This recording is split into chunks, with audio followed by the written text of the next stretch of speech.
Bertha, a fragile squirrel, was born among lions. Since birth, she lived in her cruel aunt's house. Her only friend was her future husband, the second prince. But after she decided to give it all up for the sake of her dream, he killed her. She woke up in the past, even before meeting the prince. What is most important in such times? That's right, speed! She immediately ran away, slipped into her father's possessions. She is not happy here, but she will go to the end to reveal a terrifying secret, after which she will not be kicked out for anything. She was definitely dying, and she was definitely lying in a pool of her own blood. The girl could never have thought that people whom she considered close would treat her in such a way. But alas, they said goodbye to her without batting an eye. But now, for some reason, she was in the palace. And her age. She was reborn after death and returned as a young woman, a girl. At that moment, she went to bow to the descendant of the white snake, and she was asked to be very respectful. Finally, they reached their destination. And what was Balachka's surprise when she saw him in front of her? It was Ritter, the first crown prince, whom she was going to marry. What is happening here? Why is he here? It was this person who stood then and watched her die. And on his face was the same hideous and mysterious smile. As it is now, this is a twist. Higher powers give her a chance to change everything.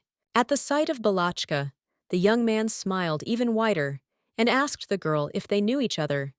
Did he really not recognize her? Did he not recognize the victim he killed? Or is he pretending very well? But she once really loved him. Birdie remembers very well how her mother shouted at her in childhood so that she would not stare at the boy with beautiful blonde hair. After all, this is Crown Prince Ritter himself. But then she didn't care at all, even the emperor himself. On the day of their first meeting, they looked like such little children, and now she has returned to the past again to meet her killer once again. Well, let's see what all this is for and what will come of it. The prince saw that the girl was worried, so he tried to calm her down. It is not at all scary that she is not from the family of snakes, but from the lower class of squirrels. They will be good friends, despite all the rules and regulations. Indeed, Ritter treated Bertha with genuine kindness and understanding. For many years, he was not at all interested in the fact that they have a huge difference in status and origin. He liked spending time with the girl and taking care of her. And she believed him. She loved him for many years, until the moment when her dream began to become a reality. Then everything changed. His attitude became cold, arrogant, and at one point, he simply decided to kill her, biting Berta's neck. The girl was lonely since childhood.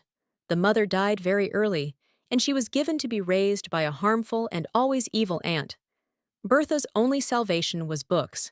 She read everything in a row to distract herself from the cruelty of the world.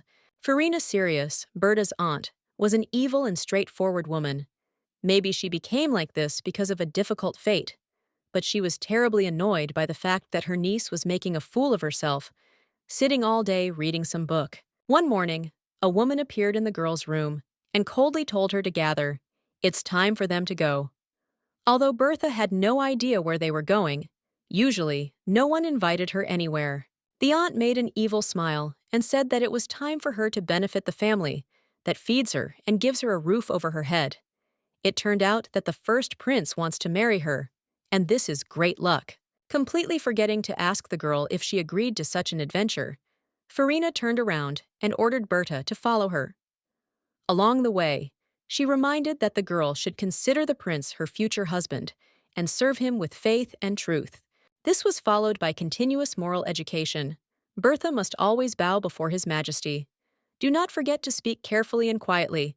Monitor the clarity of her speech, and do not dare to contradict her in anything. One got the impression that Berta was supposed to meet not with a man, but with some kind of monster.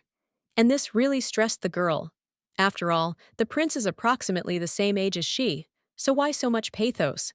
Aunt could not calm down. It never occurred to him to ask the girl if she was ready for such a step, and if she needed this prince at all, and she didn't need him. They scared her so much that Berta imagined not a boy, but a real monster. Farina asked, not to forget that this is not just a young man. This is the son of the emperor, and in his veins flows not ordinary blood, but the blood of a white snake. Therefore, once and for all, Bertha must remember that she is of the lower class. All the girl's fears were dispelled when she met Ritter Astrum. The crown prince turned out to be not so scary, but even a very cute boy. He asked Berta not to worry and to behave as usual. At the beginning of the acquaintance, she was so scared that she did not even think of extending Ritter's hand to shake. He was nothing like the one she had been warned about, and wears the tyrant and haughty air. The boy himself took the girl's hand and gently stroked it, and then his eyes opened wide. He looked carefully at the mark that was depicted on Bertha's wrist. He saw such a thing for the first time. It was a sign, a special sign, with which the higher powers awarded only the chosen ones. Only the chosen ones of the constellations were born with such a symbol. It was an image of a fragment of a star that was considered magical. Usually, people were proud of the fact that they had a mark on their body from higher powers. But for some reason, Berta was ashamed of her symbol. She always tried to hide it under the sleeve of her clothes, and now the prince saw the image on his wrist. The young man saw the girl's reaction and how she tried to hide her symbol. He smiled and said that her sign is very beautiful, and the girl is not shy about it. At such words, a drop of confidence appeared in Berta's eyes. Ritter again took the girl's hand and looked directly into her eyes. He asked if she understands that from now on, he will always be on her side and will protect her in any case. But how can such a thing be at all? She is not worthy of such a relationship. From that moment on, the boy with blonde hair became her only friend. She married him and thought that she and the prince would become even closer to each other. But I was wrong. Her world turned upside down and collapsed. Fiorina reported that the girl would be engaged in a completely different place. And these classes were by no means simple. The woman simply used the lessons to take the girl's life under complete control. Beautiful and expensive clothes, delicious food and exquisite drinks, high society, and uninteresting secular conversations. All this was foreign to Bertha. She could not get used to such a life, but everything was not so bad. She found an abandoned attic where many books, interesting magazines, and newspaper clippings were stored. And now, at every convenient opportunity, the girl ran right here to distract herself. And there was one more interesting fact that few people knew about. At the behest of higher powers, Bertha could easily turn into a squirrel. Therefore, she often used this privilege and sneaked into the garden to bask in the sun. Sometimes the prince wondered how she was doing. When he saw a book in her hands, he asked what she was reading, and Berta read everything in a row. Now I was studying the book of laws. After all, in the future, the girl dreamed of becoming a trader and seeing the whole world. The girl thought that such a role was perfect for her. She will travel, and the wandering traders have an unwritten rule: to sell shame for a handful of coins. As her aunt used to say, it suits Berta. She had no idea that you could live your whole life in one place. It's pretty boring. You need to see the whole world. This was her cherished dream. Of course, no one supported her idea, but Berta did not care about others. The worst thing was that Ritter didn't want to listen to Berta's nonsense at all. She is the future queen. Why does she want to change the most important title in the country to the role of a traveling saleswoman? For a long time, the girl did not know how to talk about this topic with the prince, but one day she decided and simply asked if Ritter wanted to marry her. After all, the emu definitely doesn't like it. It's just what his mother wants. They are just friends, and real friends should help each other, and above all, be honest. So maybe they should come up with something to avoid this stupid wedding, which neither she nor the prince needs. The prince looked sadly at the girl and smiled. He also dreams about many things, but, alas, his dreams are not interesting to anyone. He is of royal blood and must follow all the customs and rules of his family. But how happy Berta's eyes were when she heard that Ritter was ready to help her make her dreams come true. It turned out that he really is a true friend and understands her like no one else. At least one person in this world wants to help her. One evening, the girl called the prince to her room and told him that she had a plan ready to escape from the imperial palace. She will run away from here and finally fulfill her old dream: become a merchant. Ritter listened carefully to the girl and said that he would help in whatever way he could, as he had promised. But first, you need to check everything well and prepare in detail. Everything must be done so that no one suspects that they acted together. In the conversation, the prince called Berta a princess several times, but she is not a princess, she has the status of a duke. But the guy said that this is for now, and let him just trust him, then everything will go well. The girl calmed down a little, and the guys began to develop an escape plan, scrolling through all the possible nuances. There was a lot of work, because they had to outsmart the entire guard of the imperial palace. Everything had to be thought through to the smallest detail. How to save money, where to find cheap housing for Bertha, what academy to enter in order to get a good education and spend a minimum of money. When the plan was fully drawn up, it turned out that they would not be able to do much because of their age. It was necessary to wait for the onset of adulthood, and only then to implement everything planned. But the wait was worth it. Time passed imperceptibly, and the day came when Bertha turned 18. Ritter appeared in her room. He came to say goodbye to the girl and wish her luck. This is how the girl appeared at first glance. But instead of warm words, I wished for silence. The prince was silent. He leaned close to the girl's neck, and then something terrible happened. He bit her hard. Bertie managed to push the guy away. She was scared, so she asked why he did that. Why he bit her. Then the girl looked more closely and saw fangs in the crown prince's mouth instead of teeth. Of course, Ritter did not explain anything, and Bertha felt that her strength was leaving her. Blood flowed down her neck, and the girl could not stand on her feet. She fell to the floor, right in front of the prince standing next to her. Quick steps were heard, and someone entered the room. When the girl raised her head a little, she saw that her aunt was standing next to Ritter. What is she doing here? Why is she whispering to her friend? Bertie gathered her strength and started asking for help. Attention was drawn to her, and after a minute, the prince leaned towards her. But, unfortunately, not for help. He was cold and focused. The next minute, he took her wrist. Then, he sharply yanked the girl's arm and pulled back the sleeve to see the symbolic sign. The signum stone was in place and adorned Bertha's wrist. In the next second, he tore it alive from the body of his ex-girlfriend. It was as if the whole life passed before the girl's eyes. Her first meeting with Prince Ritter, their conversations, friendship, and his promise. Always and under any circumstances to support her and help her in everything.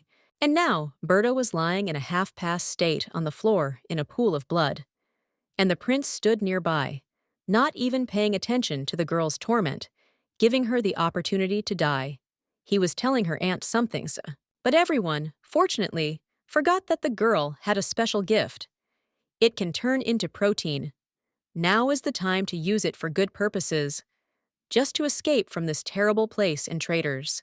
Very quickly, she got to the market square and boarded a carriage that was going to the north of the empire, to the province of Aslan. She hid upstairs and waited for dispatch. No one would have paid attention to her anyway. This was not how she imagined escaping from the imperial palace. She had a completely different plan, which the girl was developing together with the prince. But what happened happened, and there is no way back, only forward. She returns to the places where she was born and grew up. The journey will be long. She was left alone, without friends, help, and any thoughts on how to proceed. But she will definitely think about it, and then she will take revenge on the prince. Aunt was furious. She did not expect that her niece could use the power of transformation and run away from them. She shouted after the girl that she would get things done when she returned, and the prince understood that the squirrel was not going to come back. The woman did not calm down, because she had completely different plans for her niece. It seemed that she was about to burst with anger. It was embarrassing in front of the prince, because she messed up the whole thing, and the prince stood aside and looked at the woman without any emotions. After all, she came up with everything and organized the meeting between Ritter and Berta. And now, because of her, their whole plan is falling apart. Now, everything looked exactly as if the woman seized the ideal opportunity for her, leaving the prince with any opportunity to fight for the throne and work towards the ego of his own brother. The woman fell to her knees and began to beg for mercy. What did the prince come up with? She is initially loyal only to him, and there is no malice in her actions. She has been devoted to Ritter for many years. Farina promised the prince that she would fix the situation very quickly. She will not allow evil rumors to spread throughout the capital, and no one will learn about the incident. The prince had little faith in women, but in the current situation, he had no second choice. He asked Farine to settle everything as quickly as possible. Dasha said that he is ready to give access to the crystal layer if necessary. At the time when Auntie and the prince were looking for a way to return Berta in the capital, the girl was already in the north of the country. At that moment, she was standing near the front door of Aslan's central castle. Finally, she got here. Here she will gather her thoughts, and, of course, take cruel revenge on Ritter for his betrayal of her. He is always on guard because of his brother, and if the second prince was still alive, then this chance should be taken. Well, then the girl remembered that, by the will of higher forces, she again returned to the past. Hey, he's only 8 years old, so the second prince is still alive. But the problem is that he is always on the battlefield, and finding him will be even more difficult. You need to be very careful. Signum is very rare and expensive, so many will want to steal it. She herself is still very young and weak, and her chances of survival are very small. Therefore, it is worth thinking carefully about each step. One day, the girl eavesdropped on important information for her that the royal army under the command of Duke Aslan defeated the Holy Empire in the first battle. This was great news for the squirrel. If everything continues at this pace, then the Great War, which has lasted for many years, will finally end, and she will be able to find a way to meet the second prince. 10 years ago, the Great War seemed to be coming to an end. Well, the exact opposite happened. There was an event that caused the imperial army to flee. This was the first retreat of the Golden Lion, which had always won before that. After this event, the war lasted another 10 long years, entailing many human losses. But everything can change if the second prince learns his future, and Bertie will help him in this. Duke of the Golden Lion, Leonhard Eld. Aslan must know the truth. He was an incredibly smart and brave man. It is not for nothing that his army always won in any of the battles, but the fate of this man was not easy. Although she was a princess, she had no family. She did not know anyone who could be called her father. This man never visited her and did not answer any of her letters.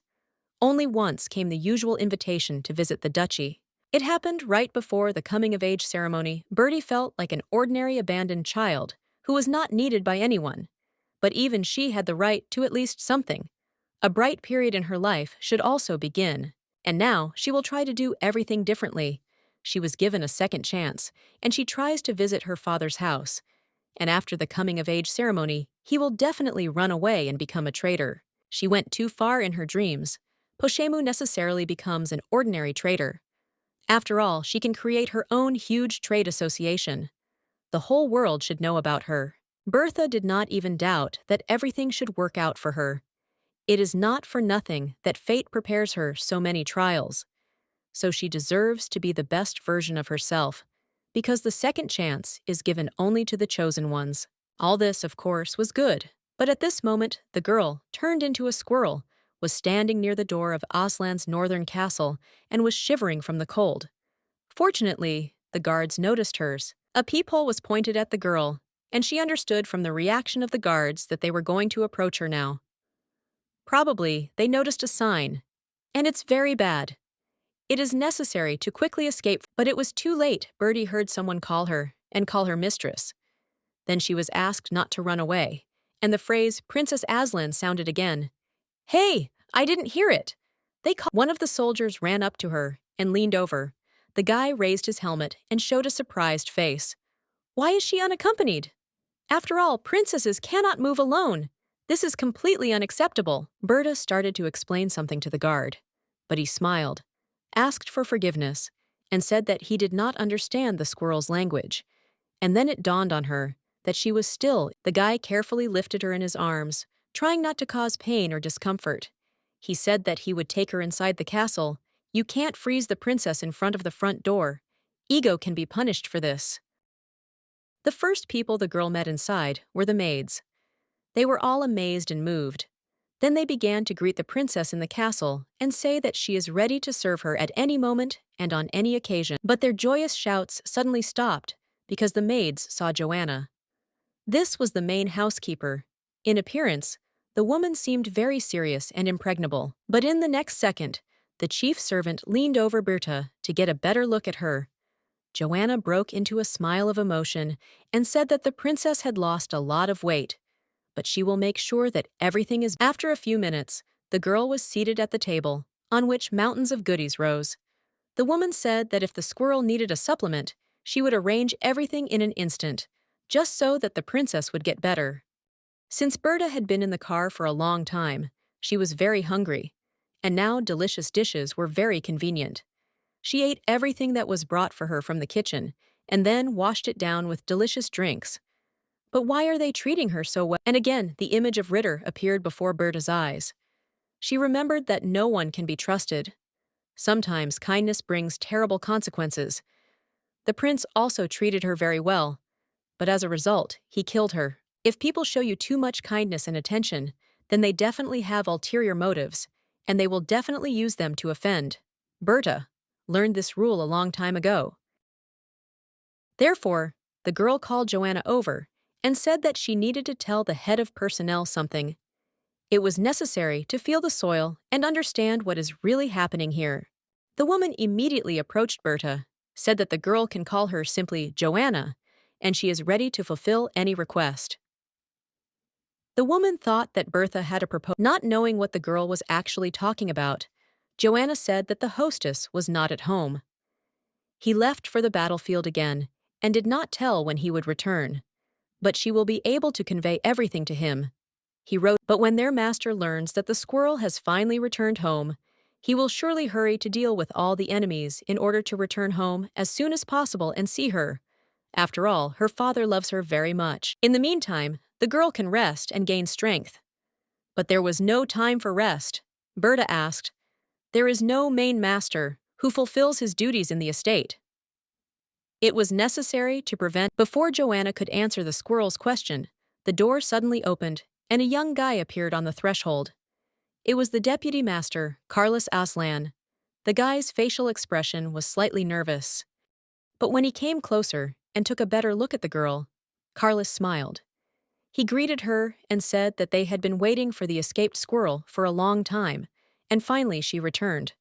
But what would happen next? The girl had no idea. The situation looked as if the squirrel had escaped on purpose. Everyone was looking for her, worried about her life and health, but finally she returned by herself. Probably she created a lot of problems because of this. Joanna ran to intercede for the girl. The woman asked not to offend the poor girl. Vida is still very small. Then she asked the Duke why he was covered in blood and began to put his ego in order. Bertha had not yet been to the Duke's estate, but now she perfectly understood who was standing in front of her. She had seen his portrait before. It was Carlos Aslan, the same person the whole country is talking about. He was an incredible guy. It seemed he was born a warrior.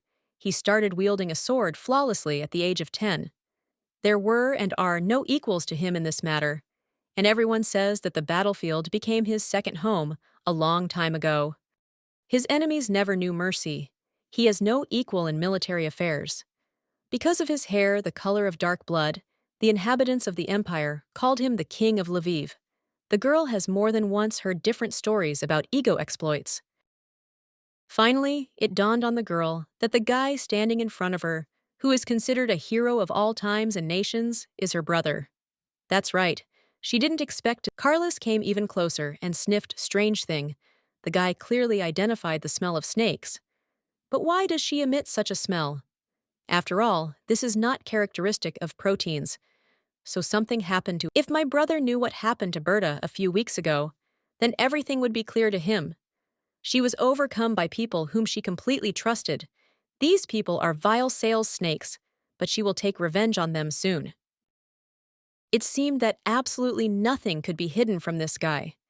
He sees through people, and from the first time distinguishes between truth and lies.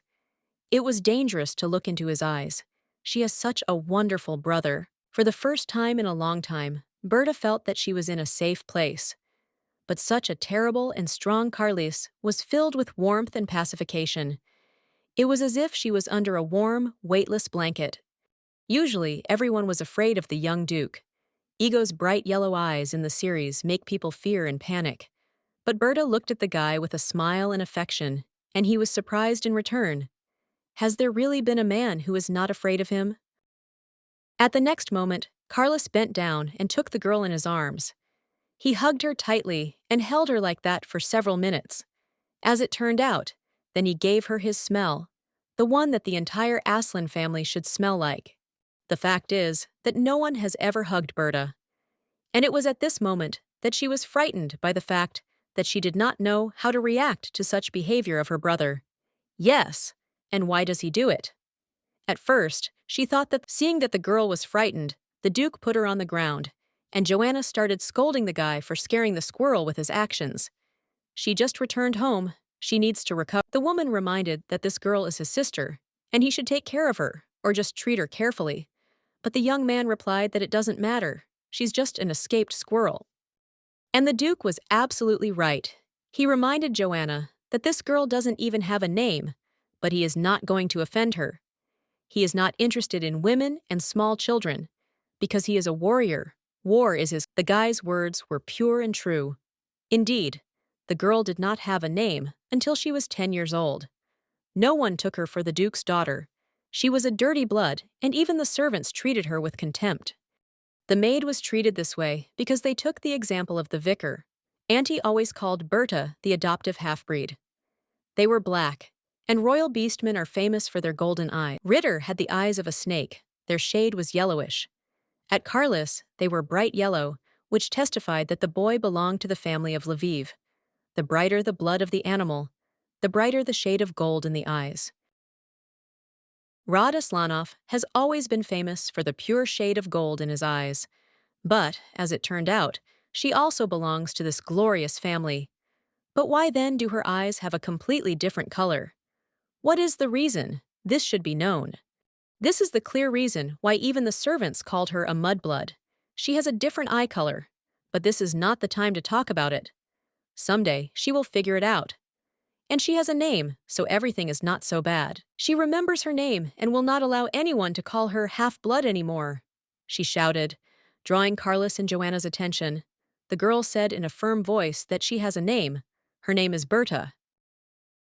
It seemed to her that after she called her name, the young Duke froze for a second. It was impossible to understand how he perceived this information.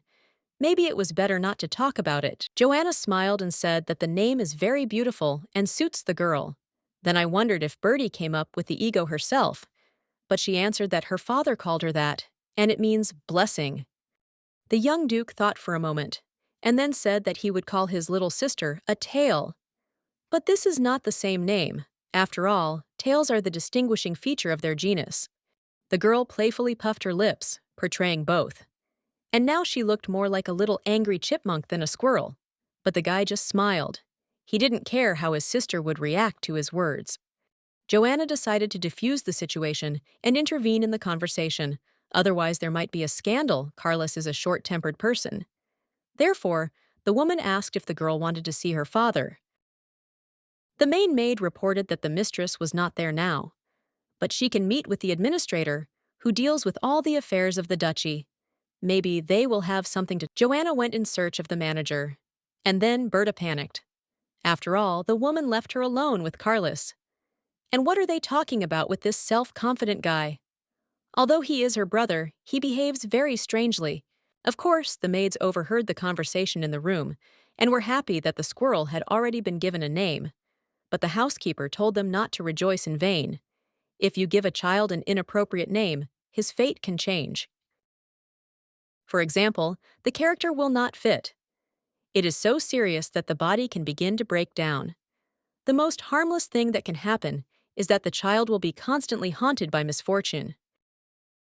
According to Northern traditions, it often happens that parents give their child a name only after a few years after his birth. Then at least some rudiments of a personality appear, and it is possible to choose a name accurately also. This is especially true of long-awaited children who are born in love and with the consent of both parents. then choosing a name can take much more time. After all, a lot depends on the. Joanna said that she didn't even notice that she hadn't started calling the girl by her name. For her, she continued to be a squirrel. You need to learn to call yourself Little Mrs. Bertha. Once they gave her such. Meanwhile, Carlos openly looked at his fugitive sister. She had beautiful hair, bright and fluffy, but she was not as tall as his tail. Quite a sketch. He overheard the conversation of the maids in the corridor. Everyone saw Bertha in the guise of a squirrel. It turned out that he was the only one who did not see her transformation. And I would really like to see this process. The guy decided not to wait for an opportunity to present itself, so he decided to directly ask, or rather order the girl, to turn into a squirrel right away. He just has to see it. What kind of proposal is this? Why should she demonstrate to her brother how she turns into a squirrel? And why does he even ask her for such a thing? What kind of bullying is this over the younger sister? Strangely enough, the young duke saw that the girl was beginning to worry. It seemed to him that he did not ask for anything bad. But on the other hand, the sister did not resist and did not even try to run. Since early childhood, the aura of a predator has awakened in Carla's body. Therefore, all small animals instinctively ran away from him, trying to save their lives. Over the years, this aura has only strengthened, but for some reason, she did not act on this little one. She, in turn, looked at her brother with wide-open eyes and tried to calm down. In her past life, only her father ignored her. The brother has not done anything bad to her, so there is no point in being afraid of him. Unlike her, he is a strong and brave animal. The brother is the pride of the family and the favorite of the public, and he earned all this not thanks to his title and father, but only thanks to his mind and endurance. Friendship with such a person will definitely not hurt her. On the contrary, her brother will become a reliable protection for her. Therefore, without thinking for a long time, Bertie turned into a small, soft, and fluffy animal. The young duke was surprised, and then broke into a smile. This little animal touched him, and he tried to find something in common between the lion and the squirrel. Carlos decided that they had similar. The squirrel looked at him and tried to understand the emotions the young duke was feeling at that moment. He was very wrong about the ears. In a lion and in a squirrel, they are completely different, but if it is convenient for him to think like that. Carlos watched the squirrel a little longer, and then ordered his guard to bring some seeds. "She is so thin, let her eat." Then he took one grain in his palm and handed it to Berta. How pleased she was that her brother decided to take care of her. The little girl quickly jumped into the boy's hands and began to eat her favorite treat. The chance that they would become friends increased by the minute, and the young duke did not take his eyes off the cute little animal. How funny she is! Why did the squirrel wander around the world for so long? I wonder where she has been, and what was her life until today. Carlos caught himself thinking that a strange and unknown feeling had appeared in his soul. It was as if an invisible warmth enveloped his whole body, and he wanted to smile all the time. Is this squirrel doing that with him? But his thoughts were interrupted by Joanna. The woman said that the master was calling them. But how? Ego was not in the castle. How did he manage to return so quickly? She is not yet ready for such an important meeting. She needs to gather her thoughts. And then a terrible thought came to Berta's head. Probably, her father wants to see her so that she can be kicked out of the palace right now. He never showed love to his daughter. Moreover, he did not even seek a meeting with her for many years. The servant manager carefully looked at the duke and the squirrel. She said that she is very glad that brother and sister were able to become friends in such a short time. And it was pure. Then Joanna fell silent for a while, collecting her thoughts. She did not know how to delicately ask the squirrel to turn into a cute little girl again. She cannot appear before her father in the form of an animal. When the maid took the girl to her room to change into better clothes, the duke began to question his guard about how the squirrel got into the castle. He replied that he found her at the central gate. She froze and wanted to get inside. For some reason, the baby never left the young man's mind. Her fur was so soft and fluffy, and when she turned into a girl, she became even cuter. And most importantly, she is not afraid of him at all. Obviously, Carlos really liked the role of the older brother. He had never had to hold small animals in his hands, but they ran away from him, saving their lives. But this squirrel feels his energy and is not. Half an hour later, Joanna and the baby returned to the young duke.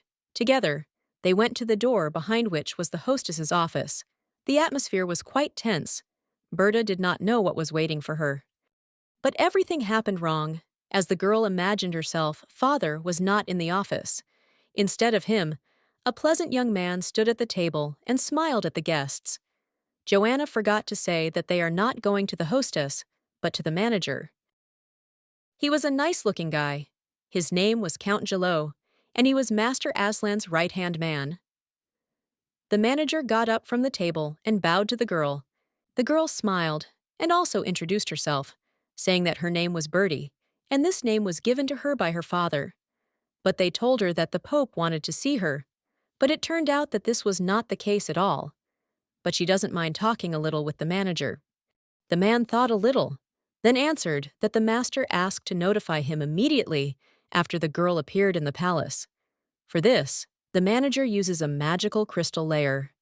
It turned out that with the help of this magic ball, which was a kind of communicator, you can communicate in real time.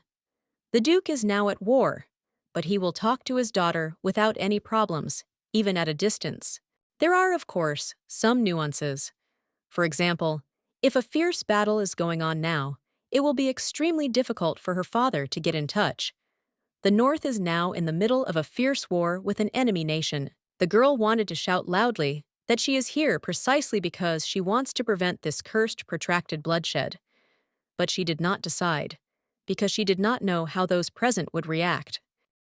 The manager tried to connect Berta with her father with the help of a ball, but nothing happened. The man apologized and suggested that now the owner is in the very center of military operations. The Duke was so busy that he simply sent his daughter to the capital and forgot about her for many years. Probably he did not expect that the girl would decide to return to her native home, where she was not expected at all. He can even get angry. Carlos did not take his eyes off the girl. She looked so sad and broken that the guy wanted to take her in his arms, hug her tightly, and calm her down. Tears glistened in Berta's eyes, but she tried to hold them back. Bertie remembered her aunt, the actress, who only did what she scolded and scolded the girl for any reason. She didn't even hide that she hated her niece, but she was small and could not change anything.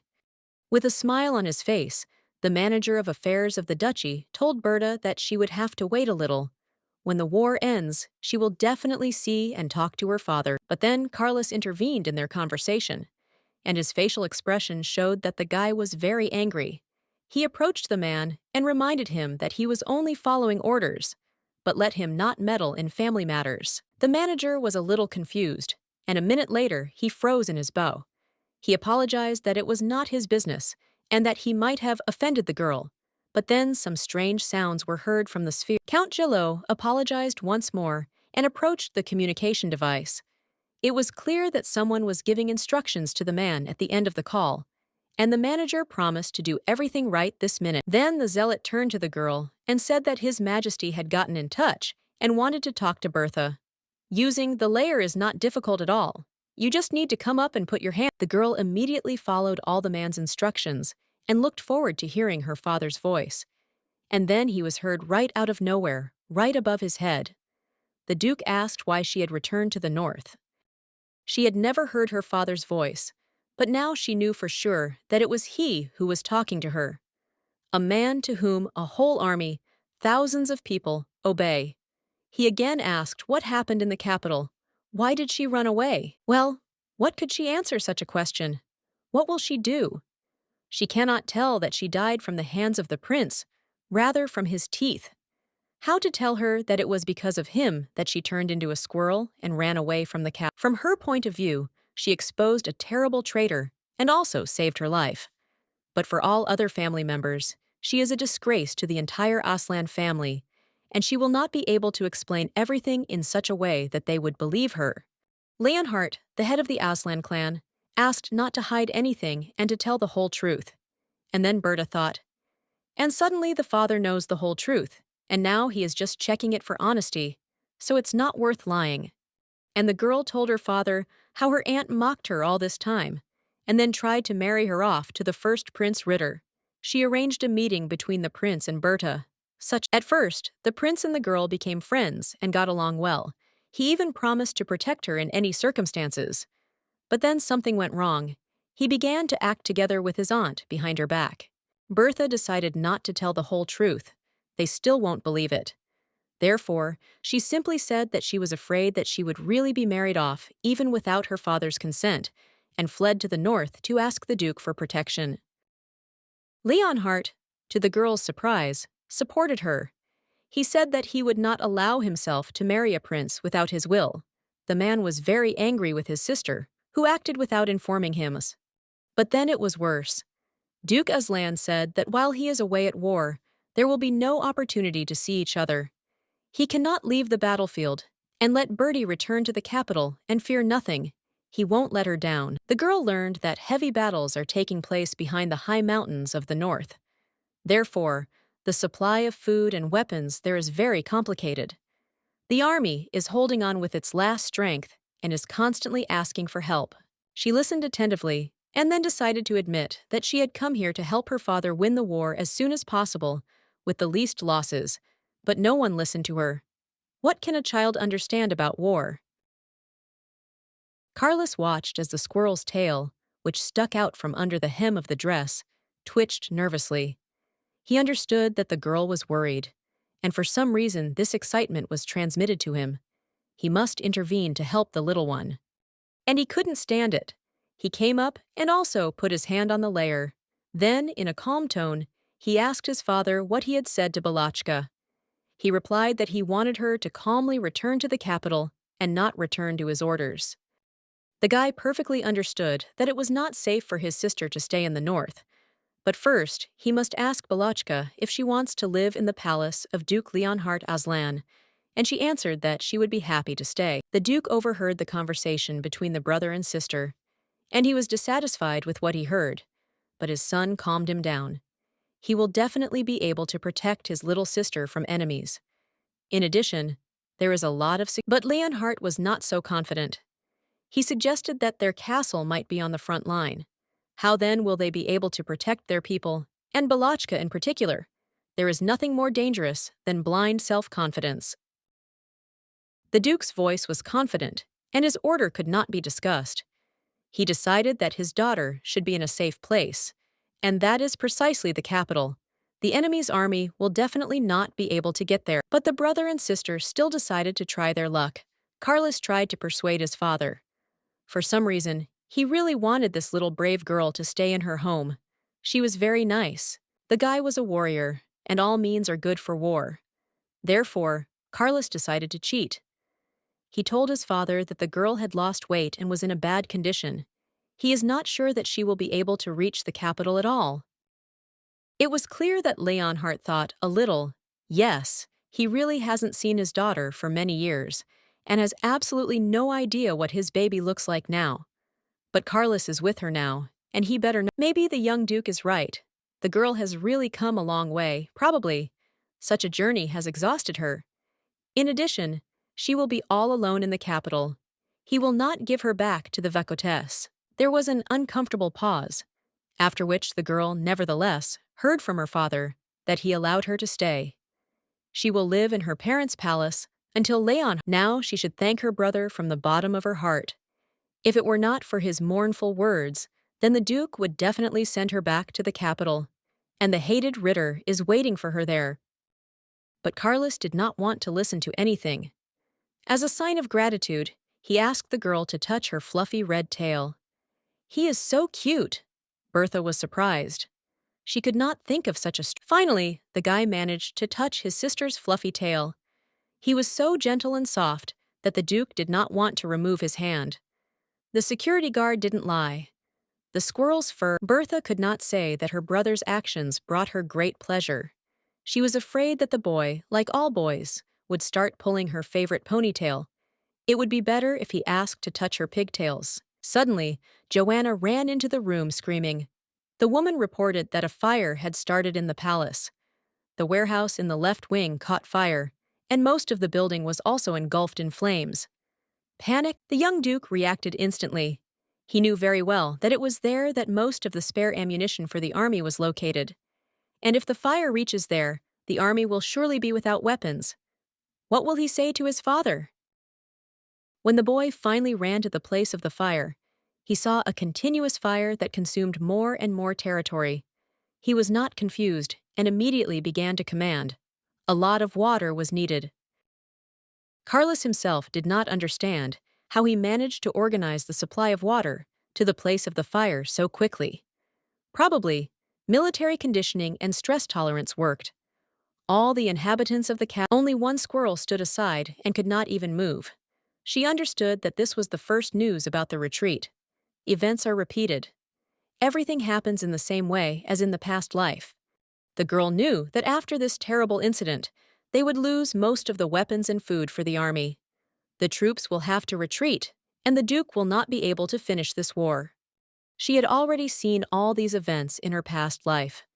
Many then did not understand the reason for the first retreat of the army. Duke Leonhardt then became a national laughingstock. From the golden lion, he turned into a wet kitten. The girl also knew that her father did not reveal the details of those events. He did not want to tarnish the royal honor. The first reason was a fire, then the lack of food for the soldiers.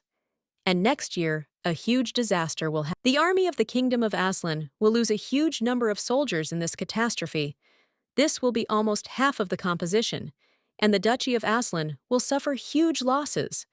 Bertha understood that she needed to prevent all this at all costs. To prevent all subsequent troubles, it is logical to stop the very first trouble.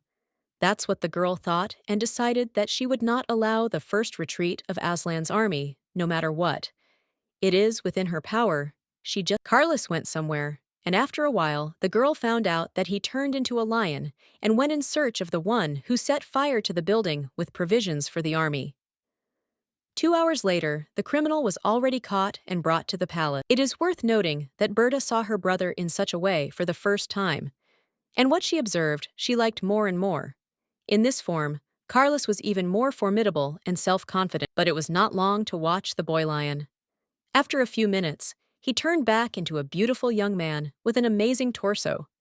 Probably, he deliberately forgot to put on a shirt. As it turned out, the criminal was already dead.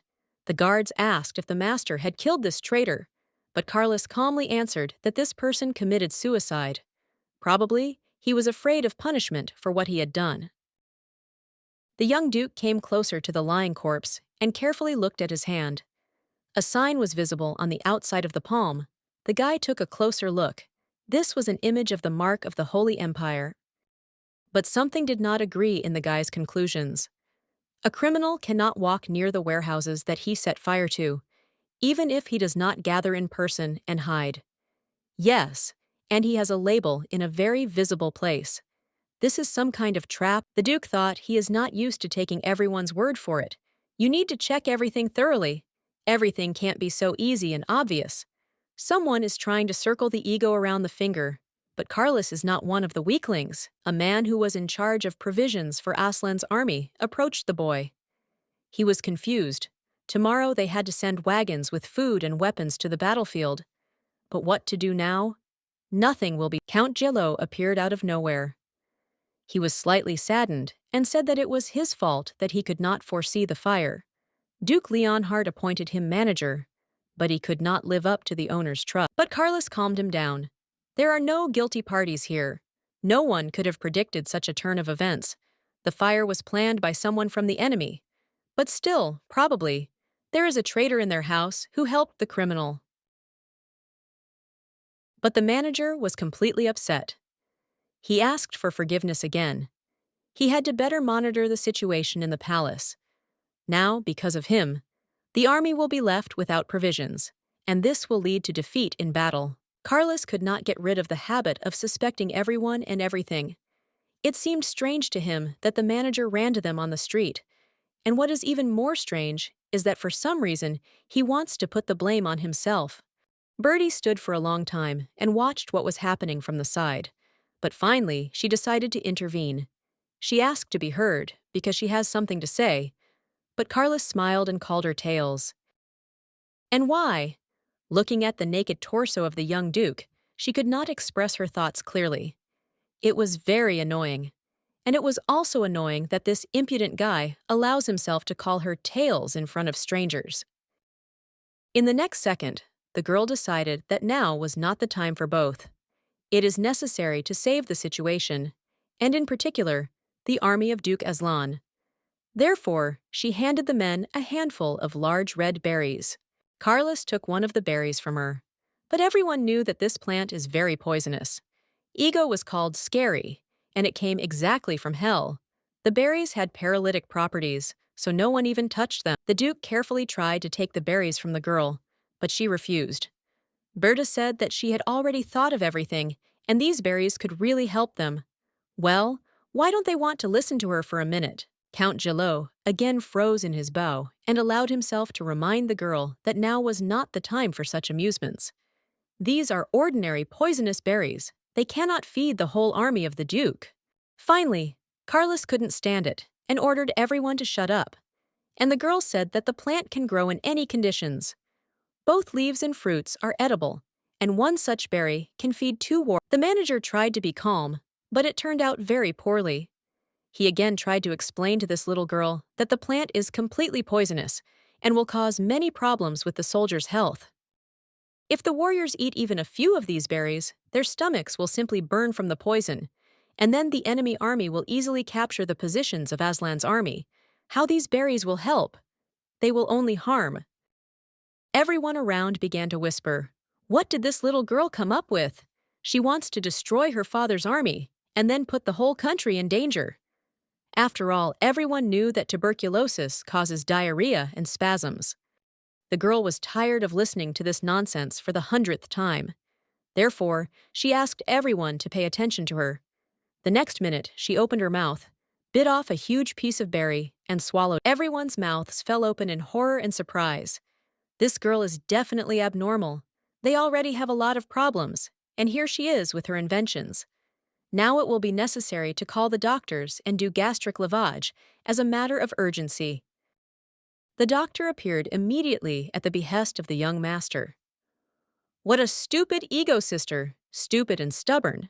But the doctor examined the girl and said that she was absolutely healthy, and there were no signs of poisoning. The Duke was furious. Well, that can't be, because the tuberosum berries are very dangerous. Why doesn't Kvostik get an upset stomach?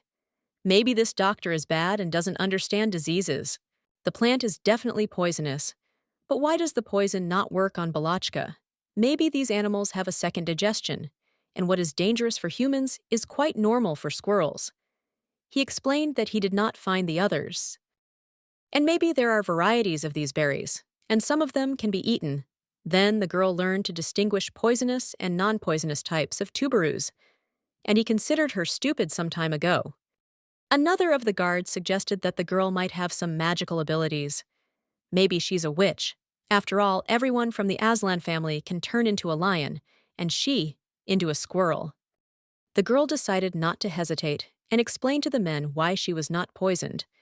It turned out that it was all about the stems.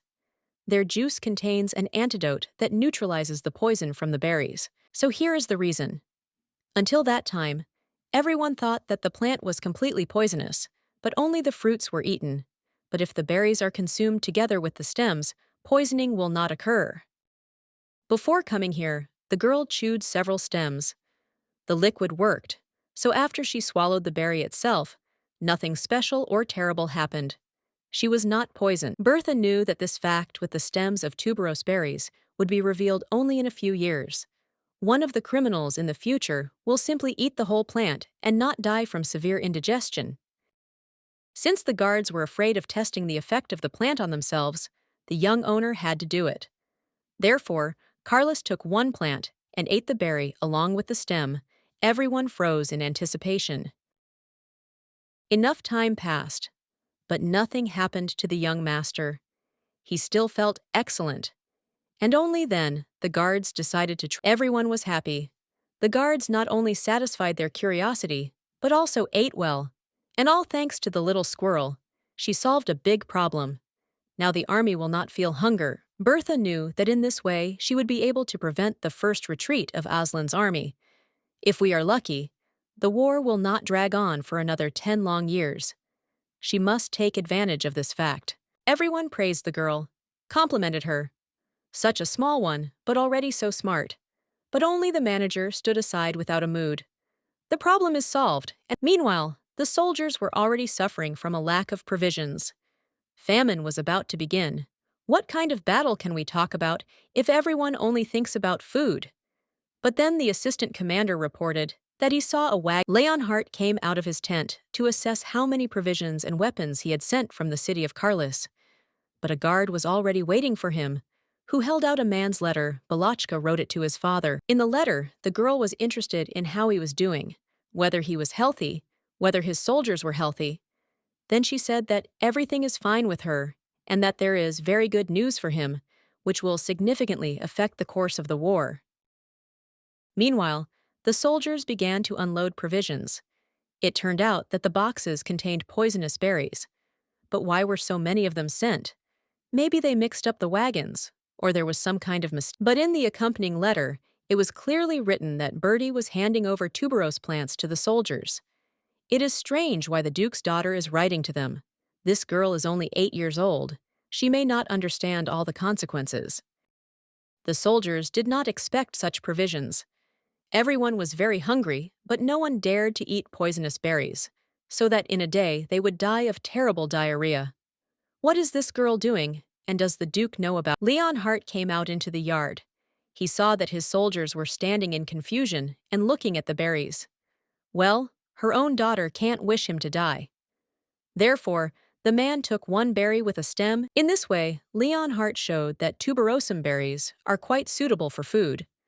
The soldiers, without thinking for a long time, followed the example of their commander and reached for the fruits. They were too hungry. The soldiers were able to satisfy their hunger. Now you can follow your commander into battle. How wise and brave he is!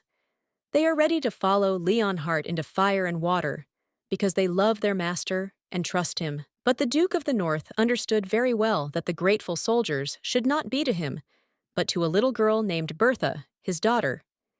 It was she who prevented a great calamity and saved them from starvation. Ego Balachka learned to write so beautifully and to logically express her thoughts. She was smart beyond her years. And that's good. Someone must have brains. But most soldiers have. Did Duke Aslan feel remorse for not paying attention to his daughter for so much time? Yes, he was sorry. But I couldn't do it any other way. He was supposed to rule the north and protect the borders of the. But it is necessary to go back a few days, exactly to the day when the young princess wrote a letter to her father. She didn't even know if the Duke would read her letter, but she could not take advantage of the. She checked the text of the letter once more. The father must not think that she is illiterate, but everything was great. Duke Leonhardt would have read the news from her. She would be so happy. Just in case, she had Joanne read the text. The woman was surprised that the girl's handwriting is very mature, and she writes very competently. If the woman did not know, she would have thought that the girl had graduated from the academy, and the housekeeper said that the young Duke had formed a group of volunteers, and they had already gone to collect tuberose plants for Leonhardt's army. The provision will be sent in a day. Bertha was extremely glad that she finally managed to help her father and his army. But this is not enough. There is still a lot of work ahead. Everything is just beginning. Now she wants to go. But then, behind her back, the girl heard the commanding and calm voice of her brother. He asked where this picture was going. The tail is too small to help collect tuberous plants. The guy reminded her that it was long past time for bed, and she is too weak after the journey to the north, and he promised his father that he would take care of her. Therefore, she will not go anywhere, but will eat well and go to bed. Joanna supported the young Duke. The girl really needs to rest. Besides, the maids had already prepared her room. The girl was surprised that she would even have a separate room. Her father did not love her at all, rather, even hated her. So why did he make sure that she was allocated a separate room? Or it is not Duke Leonhardt at all, but someone else is worried about her comfortable stay here. It was also strange that Carlos volunteered to take the girl to her new room, although Joanna could have done it with ease. Okay, you'll have to put up with some weird jokes on your side. The woman was very happy that the brother and sister were able to become friends. Few people can communicate normally with this guy, and all because of his charisma and complex character. but the little fluffy squirrel melted his heart. Strangely, Carlos was apparently very domineering and impregnable, but for Balachka, he even held a big heavy door so that it wouldn't hit. And how can you even understand why he behaves like— Yes, she would not have opened such a door on her own. She has too little strength, and her legs are also very short. The girl almost burst into tears on the spot. The guy even felt a little sorry for her, so small and weak. Probably, it is impossible to compare her with herself. He is a big and strong lion, the same fragile little squirrel with a fluffy, insanely beautiful tail. Carlos never thought that he would have to take care of. Finally, they entered the room, but compared to the size of the girl, it seemed to her that this was not a room, but a whole huge apartment. Here you can simply get lost in the midst of all this beauty. It turned out that her room has a separate dressing room, a toy room, a small office for busy people, and a huge balcony. Then they came to another huge door. Behind her was her bedroom. The girl thought that she was probably being tested for greed, but she doesn't need any of that. Pathos and wealth never attracted her. Therefore, Berta felt a little uneasy. Why so much attention to her? She explained to her brother that she did not need all this. An ordinary little room, like a servant's, would be enough. She would live there quietly and would not cause problems for anyone. Bertha did not come here for wealth. The guy called his sister to him and pointed to the end of the corridor. The territory of her room ended there, and the girl thought that almost an entire floor had been set aside for her. The young duke took pity on the girl, bent down, and picked her up in his arms. She is already tired of running around the house with him. Let him rest a little. But it seems that the sister did not like it. She was a little scared. But Berta was not really afraid. She was just shy. She was embarrassed by the fact that they treat her with such warmth and care, and the girl began to say that she is heavy, so the brother will get up. It seemed that Carlos did not even listen to her words. He continued to carry the girl in his arms around her apartment. In the end, he said that the baby had worked very hard today, so she should have a good rest, and took her to the bedroom. For some reason, the girl remembered her previous room. It served her as a bedroom, kitchen, and living room. Of the furniture, there was only a table, a dresser, a chair, and a narrow bed. And now, one bed is more than everything in her former home. But the most beautiful thing in this bedroom was the balcony. It offered a stunning view of a small, beautiful lake surrounded by bushes and trees. Probably, this will be her favorite place of rest. If she hadn't gathered courage and run away from the capital, she probably wouldn't have seen such beauty in the big city. Even in the garden of the imperial palace, there was no landscape more beautiful than this one. She thought that if she tried very hard, she would be able to stay in this house until adulthood. He will be able to admire these landscapes, enjoy the cool weather, and be closer to his father. Carlos carefully put the girl to bed, not forgetting to call her a tailed cutie and cause her a fit of anger. Then the guy wished good night and said, "In case of anything, contact." But how can one go to bed if the sun has not yet set over the horizon, or the inhabitants of the north are used to going to bed early? But the guy replied that she was tired during the day and should gather. It seemed that the Duke enjoyed teasing this little one. Therefore, he surmised aloud that it was extremely difficult for little Balachka to reach the north on such short legs. She wanted to be angry with Carlos, but for some reason she couldn't do it. He was too kind to her. No one has ever treated her with such trepidation. Therefore, she simply puffed her lips and answered that she came here in a— When will he get tired of making fun of her? She didn't do anything wrong. She just returned to her parents' home, closer to her father. Maybe he is jealous of her for her father. You can't just be so harmful for no reason. Joanna suddenly appeared on the threshold of the bedroom. She apologized for disturbing the conversation between her brother and sister. But the maids have come and are waiting when it will be possible to prepare the little lady for bed. What the woman saw surprised her very much. The young master was playing with the squirrel, and a sweet smile played on his face. She had never seen him so calm and peaceful. Carly seemed happy. But the same could not be said about the squirrel. She looked confused and slightly angry. Why should she turn into a furry animal at the first order of this abnormal Carlos? She is not, and he wanted to play with her, Just stay together and make sure that this little squirrel likes everything. Carlos brought a mountain of toys, sweets, and clothes. His eyes shone with joy. Joanna was also happy and asked Balochka if she liked playing with the young master. After all, he is so happy that he can spend time with her. She changed Carlos, made him happier. I wanted to burst out of anger and resentment because no one understood the squirrel's tongue. She just wants to explain that she doesn't like all these games and entertainment. She just wants a normal attitude towards herself. The girl was helped to put on pajamas and prepare for bed. Judging by the night dress, it cost a lot of money. She did not understand why she should sleep in such expensive things. So the Duchy of Aslan is much. Before going to sleep, Berta wanted a drink of water and left the bedroom in search of a cup and a decanter. But, as it turned out, the young master was still here. Why doesn't he leave? What is waiting for? She asked her brother if he wanted to. He examined the girl from head to toe and said that he had decided to stay here before Balochka fell asleep, so that no one would disturb her sleep, and he asks her not to communicate in such an official tone. He is her brother. Carlos found water and gave the baby a drink. Then he picked her up again and carried her to bed. She became shy again.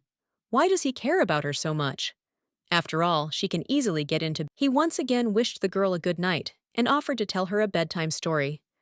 But Balochka pouted for some reason and refused. Then the guy decided to just sit in her bed until she fell asleep. What is happening at all? At first, he seemed so formidable and impregnable, dared and called names. But now, for the first time, he called her by her name, and not by a small tail. And how does she? While Squirrel was sleeping in bed, in the other wing of the palace, Count Gelotte was raging with anger. And how did this little fly, unknown to anyone until now, the squirrel was able to prevent him from carrying out his. He prepared everything for so long, planned every step, provided for all the nuances. And here is the trouble. This ugly little girl appeared, which pokes its squirrel nose where it shouldn't be. Now he needs to explain everything to customers. The magic layer signaled that they wanted to contact him. Well, why exactly now? What will he say to the lady? How will he explain that their plan has failed? But there is nothing to do. You will have to get in touch and come up with something. The second queen, Astrum, was not in the mood. She is not used to waiting for a long time, and this abnormal managing zealot allows himself not to get in touch. How to understand it? What does this fool allow himself? How did this traitor dare not get in touch at the agreed time? She was waiting for good news from him, but for some reason, she suspected that Zealot did not have them. He is just a mean. She called the executive teacher to her. After all, it was she who allowed the girl to escape to the north to her father. Let him now solve these terrible problems. Viscountess Sirius must not repeat her mistake. And Mrs. Sirius perfectly understood that the queen rarely jokes. Now the situation is extremely complicated. It is necessary to try to fix everything, otherwise Her Majesty will order to deal with her in a matter of minutes. Berta's morning began with the beautiful singing of birds outside her bedroom window. Never before had she paid attention to how beautifully chirping sparrows were, how beautiful the sunrise was. This is the real magic of nature. After some time, the maid knocked on the room. The girl asked how Balochka slept in the new place and whether she was all right, and then she offered to choose a dress that she would wear today. As far as the girl remembered, she had only one dress, the one in which she got to the northern castle. But after a few minutes, she realized that she now has a whole wardrobe with dozens of beautiful. When Berta came out of the dressing room, the maids were simply delighted by the beauty of this girl. She was so cute that everyone wanted to touch her, hold her close, and hug her. After all, there were never children in the. Millions of compliments started pouring in on the girl, and she stood and did not understand by what criteria they were evaluating her appearance. She is an ordinary girl who can simply transform into a squirrel. In the capital, completely different things were considered beautiful and cute. For example, people considered gold coins that hid the future from prying eyes to be beautiful and delightful. Jewels were beautiful, but not people. It is very difficult to get used to such an attitude. Before, my aunt had never called her beautiful, or even cute, and here everyone admires her. There are completely different values here, or they consider that's why Berta decided to put all the dots above the Y. She explained to the maids that it was not a toy. It is not a thing and belongs only to itself. But the girls did not understand what she was talking about and continued to wash their hands. Finally, all these tests with the selection of dresses and changing clothes ended, and the maid said that it is possible to go downstairs for breakfast. Bertie sighed. It will be possible to get rid. Another maid came up to her in the living room and thanked Berta. It turned out that her beloved was fighting together with Duke Aslan, and the girl saved him from starvation by her act. And again, the girl was deeply surprised. Some time ago, she was given a lot of compliments about her beauty, and now she is being praised for her intelligence. It turns out that she is not only beautiful, but also smart. Probably, they need to get used to it. The estate of the Duke of the North was strikingly different from life in the capital. People here were cheerful and friendly. The palace shone with purity, beauty, and luxury. It seemed that she had fallen into a fairy tale and did not want to go back. Carlis was already waiting for her at the table in the living room. He was smiling and in a good mood. "But why did you come? To have breakfast or to see my little sister?" The guy was amused at the sight of Balachka, asked how she. Earlier, my aunt said that Berta's presence at the table made everyone lose their appetite. She got used to having to eat alone. Therefore, now she was not comfortable with the fact that she eats in the presence of other people. Bertie got up from the table and headed for the exit. She apologized and said that she would wait in the room until the young duke had breakfast. She will not interfere and spoil the guy's appetite with her appearance. But the duke's face instantly became sad and slightly surprised. He was upset. He asked why she didn't want to have breakfast with him. "Hey, unpleasant ego company." He will then leave himself so as not to spoil Balachka's mood. Bertie stopped abruptly. "What does he say?" After a little silence, she asked if she would disturb the Duke at breakfast. It might be unpleasant for him to sit at the same table, but the boy smiled and said that he had been waiting all night for morning to come, and then he would be able to see his little sister at breakfast. Could she really think that it is unpleasant for him to be in his company? Bertie, without thinking for a long time, climbed onto a chair and began to eat. Everything was incredibly delicious. Carlos calmly sat opposite and watched her with affection. She should ask herself well. Let her grow and grow. Breakfast was great. It turned out that eating in the presence of good people is much more pleasant than in complete solitude. But everyone treats her well only because they don't know that her father hates her. Duke Leonhardt had not been in the palace for 5 years. He spent all his time at war. Therefore, it is not known here that he hates his daughter, considering her a burden for the family. He is just ashamed of his child. When he returns from the war, everything will fall into place, and people in the palace will understand that Bertha must be treated in a completely different way. She should be despised and shunned. After all, the Duke does not need her at all. You need to calm down a little and stop believing in silly fairy tales with a happy ending. At some point, Carlos's attitude towards her will change, but she knew from the very beginning that this would be the case. But until this happens, she can be kind to all these people who surround her now. Even if it ends, she will remember these good times with gratitude. She should be kinder to the young Duke. After all, he treats her very well. Maybe he doesn't mean to call her Tails and Little Fluffy. She is really very small. The girl immediately ran to the garden and collected many different berries and nuts. So she will be able to thank all the servants, and she will take most of it to Duke Carlos. Let him all. It turned out that it is very pleasant to make small, cute gifts for people.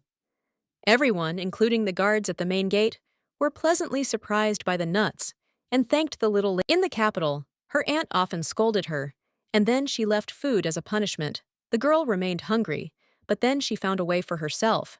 She turned into a squirrel, ran out of the room, and went into the forest in search of delicious nuts. Once, while walking in the forest, Berta saw a very beautiful tree. She approached him and touched the trunk. She felt a strange vibration. This was not the case before higher forces gave some kind of sign. This sign on her wrist began to vibrate. Singham warned her. But about what? She was beckoned somewhere by a supernatural force that she could not resist. She was confused and did not know what to do. A maid ran up to Berta and asked the girl to go home. She also heard strange sounds in the forest and felt uneasy. It was necessary to save the little lady. After all, she will not be able to protect herself. But they did not have time to escape. A whistle was heard, and the animal fell on Berta's head. It was a unique white squirrel. Security immediately ran up. Everyone was frightened, and the girl froze in place, as if buried. Bertha was afraid to move, because she did not know how the animal on her head would behave. But he leaned into her ear and whispered that he had finally found her. And it was more than strange. Why was he looking for her? A blizzard swirled around, and a whirlwind swept across the yard. Everything happened in 1 second. The blizzard was such that absolutely nothing could be seen. When the guards came to, they did not find the little lady. She disappeared. The guards were scared out of their wits. "The young master will flay them for not looking after the baby." The maid began to cry. She accompanied Balochka, but now she has disappeared. A real panic began in the palace. The demonic beast stole the little lady. He attacked her from above. He just came out of nowhere and kidnapped a harmless little girl. And after all, she came to her father, and she never saw him. While everyone was looking for Balochka in the castle, Carlos wandered in the nearby northern mountains. He wanted to find the den of foxes, but instead he came across magical creatures that wandered in search of profit. His sister treated him with nuts so kindly that he decided to give her a return gift, a fur coat made of fox skins. It seemed to him that the girl would look very cute in such clothes. At home, Joanna and his personal assistant scolded him for hunting animals, and then he came to the palace with traces of blood on his clothes and hands. A little sister can be frightened by such a sight. The squirrel is still too young to understand such things, so everyone in the castle must treat her carefully. She can get very scared and simply run away. And what will they say to Duke Leonhardt then? The guy understood everything. He will no longer frighten the little one. Therefore, he will catch a rare blue fox without staining his clothes with blood. He decided that Squirrel would wear a fur coat made of the wool of this animal. It's interesting what Balochka would say about this catch. He still managed to catch the fox, and now his cute sister will have a great outfit. It is cold in the north, and she is very tiny. She needs warm clothes. Approaching the house, the boy saw that something had happened there. Everyone was busy, running here and there and constantly talking about the forest. But from afar, he could not hear the conversation completely. The security saw the ego and fell silent. Carlos's heart began to beat furiously when he approached and saw the frightened faces of the servants and guards. But he did not watch his tailed cutie Bertha. Where is she? Is he resting in his room? But the security guard stammered that the little lady had been abducted by an unknown magical beast. He appeared from the air, and no one even had time to imagine how a huge whirlwind came and took Balochka in an unknown direction. The warriors whispered that it was definitely a snowstorm squirrel. She is cunning and very dangerous. Recently, in the mountains, she killed traders who were heading to the south of the country. But where she lives and why she stole Berta, no one knew. And how could this happen? He did not follow the tailed baby, and now, no matter what, he must find her. She is definitely in danger and must hurry. The palace could not be left unattended. He even felt uneasy when he imagined that this baby was now in the paws of some bloodthirsty beast. Or maybe she was stolen in order to receive a ransom, and now she is sitting in a dark and cold dungeon. He wouldn't be Carles from the Aslan family if he let some monster take his furry little sister. The Duke barked for all the guards in the castle to gather. They go in search of Balochka. When the squirrel came to, she did not immediately understand where she was. There was a winter forest all around. It was cold and very scary. All she remembers is the whisper of a small white squirrel on her shoulder. After looking around and calming down a little, Bertie finally realized that she was on Severnaya Agora. But how could she be here? Who brought her here? Suddenly, she heard a voice. Someone quietly greeted her and said that she had finally reached the right place. Returning, the girl saw a small white squirrel in the snow. She was the one talking to her. The animal called Birdie a fragment. Then he explained that it is a fragment of a star. No matter how hard Birdie tried, she still couldn't understand anything. What other star? What fragment? What is this strange squirrel talking about? And she said that the girl is part of it. White Fluffy began to explain in a different way, so that it would be more understandable. Belchanok said that he is a constellation, the ruler of all stars. To be more precise, there is a constellation of squirrels in the sky. Earlier, the girl had heard something about the constellations, and about the fact that the ancestors of beastmen live on them, but she could not even think that such a thing exists in reality, and now she sees her ancestor. Just in case, Berta checked with the squirrel whether her train of thought was correct, and he nodded positively. It was thanks to him that she ended up here. But this is not for long. The constellation just wants to talk to her. And then there was silence. The girl finally understood. When she died, all this movement in time was arranged for her by the constellation. That is why she has a second chance to change everything. Sozvezdy reported that it will disappear soon. Bertha must take care of this magical animal, that is, a white squirrel. And he also needs to tell the girl something very important, or rather, the reason why she got into the past. But only the constellation began its story, as the magical time ended, and the voice began to slowly disappear. As a result, she did not hear anything. She was left with a small squirrel and zero information. Well, that's all fate laughs at her and makes it clear that her happy days will come. Oh, so soon. She can't really take care of herself. So now she also has a ward, a small animal. While she was raging with anger for not being able to find out absolutely anything, strange steps were heard from afar. Birdie thought that these must be monsters for sure. They definitely exist in these forests. But, as it turned out a minute later, it was a man. Besides, his voice was very familiar to the girl. Another minute, and Berta saw a young man in a black hoodie in the clearing. He seemed very excited and slightly confused. Just in case, the squirrel raised her hands up, showing that she has no weapon and is completely harmless. Who knows what this man needs and why he wanders alone in the middle of the forest? Bertha expected anything from the stranger, but not that he would start laughing loudly. He was not only suspicious, but also very strange. What is this laughter for? What's funny that it was stolen? In addition, it was at this moment that the torrential rain began. Only ego was not enough in this stupid situation. Bertie took a step to leave, but the stranger told her to stay put. Then the young man told the girl not to worry. He will simply save her from this monster. That is, he will destroy the squirrel. But she screamed and hid the animal in her arms. This is not a simple ordinary forest squirrel, but a very important magical animal. He was sent to her by a special constellation, and Bertha must take good care of him. Therefore, the squirrel will not give in both. Bertha tearfully begged the guy not to harm the little creature. If the squirrel dies, she will never be able to communicate with the magical constellation, and it is extremely necessary for her. Surprisingly, the stranger very quickly agreed not to touch the animal. The rain continued to pour, as if from a bucket, and Berta began to sneeze from the cold. She was almost completely soaked and very frozen. The guy held out his little hand and asked to follow him. You can't continue to stand in the rain. It won't take long to catch a cold, and he doesn't want this very much, so he has to help the young lady. Bertie frankly told the young man that half an hour ago she thought him strange, and now, when he called her lady, he seems even more strange to her. And where will he take her to hide from the rain? But the guy said that RT should look no less strange. Her clothes do not suit the weather at all, and she also carries a bag with a strange animal inside. So which of them looks weirder? He opened one half of his cloak and offered the girl to hide there. He said that he saw a forest house not far from here.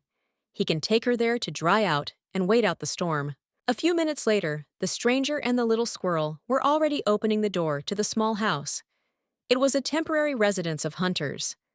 At that time, the house was empty and it was very convenient. Thanks to the huge cloak of this strange man, she did not get wet and even warmed up a little. What could not be said about him himself? The guy was soaking wet. But for some reason, he was smiling. Bertha perfectly understood that the stranger was very cold. He trembled, but tried his best not to show it. Therefore, she suggested that he take off his wet cloak. You can't let him get sick. Otherwise, she will feel guilty about it. And if he doesn't want to show his face, she's ready to turn away so he can take off his hood. The guy thought for a while. Indeed, it would be nice to take off a raincoat. Therefore, when the girl turned away, he threw back the hood and then told her that she could turn back. So it seemed to Bertha that the man did not want her to see his face. And everything is not like that. He asks her to come back. And once she turned back, the first thing she saw was a black bandage over the man's eyes. Although he was blindfolded, the young man turned out to be a real handsome man. After a few minutes, he brought a bundle of wood and lit the fireplace so that they could dry and warm themselves by the fire. She caught herself thinking that she had been standing long enough and just staring at the young man. If he notices it, the situation is extremely uncomfortable. She was left alone with him in a small house in the middle of the forest. The stranger, it seems, knew everything here, because he quickly lit a fire and took out everything he needed. Then he turned to the girl, called her a young lady again, and asked her to move closer to the fire, so it would be warmer. Squirrel's cheeks turned pink, and it was not clear whether it happened because of the heat or because she was embarrassed. The man knelt down and offered to carry her closer to the fireplace if it was difficult for her to walk by herself. The situation grew hotter by the minute, and now Berta was no longer pink, but rather bright red. What does that say? Actually, she can walk herself. It is not necessary to carry it in your arms. The stranger smiled enigmatically, and poor Balachka was completely angry and looked at him from the bottom of his mouth. He is so handsome that she could not even take offense at him normally. She read about such people in books. They were called womanizers. Before, Berta did not understand at all how people could fall into the hands of such fatal men, losing all their wealth and dignity. But with such an appearance as that of this stranger, it is even very easy to do. The guy leaned very close to the girl, and she felt his breath very close to her. Even despite the fact that he was blindfolded, the girl understood that he was looking directly at her. He asked what the young lady was thinking about. The girl did not understand how to react to such actions of this lover. She has no power, no money. What a benefit to him from the fact that she will fall in love with him. You need to be constantly on the lookout. She thought that it was necessary to move back as far as possible. Otherwise, the guy will hear that her stomach rumbles. She hasn't eaten anything since morning. Bertha hoped that the noise of the rain would drown out all extraneous sounds, and she would be able to veil all this awkwardness. For some reason, Bertha remembered the breakfasts and dinners at the Duke's house. There was always a lot of food on the table, because Carlos loved to eat well. That's why she was cranky all the time and refused various treats. The guy sat quietly, did not say anything, but only smiled sweetly. He perfectly understood that the girl was hungry, and it was not rain at all, but sounds from her stomach. How stubborn she is! Why don't you say everything directly? A minute later, he took out a small bag from his pocket and handed it to the squirrel. Once I opened it, I saw small sweet cookies. How convenient it was! Now she will not die of hunger. This stranger took care of it. She thanked the guy, and then took one cookie, broke it in half, and handed one part to the man, but he politely refused. It turned out that he does not like such snacks, and he is not hungry at all. Here, Berta had a logical question. If he is not hungry and does not like sweets at all, then why does he carry a bag with such a delicacy in his pocket? Or is he used to feeding all the homeless and needy? The girl was so fascinated by food that she decided to think about it later. The cookies were really delicious, so she, not paying much attention to etiquette, devoured the sweets one by one. When there was silence, and Bertha had finally had her fill of goodies, she heard a rumbling sound, and it did not come from her stomach. What a fool she is! After all, the guy is also hungry. It's just that it's uncomfortable for him to tell about it. The girl immediately started apologizing. She felt extremely stupid.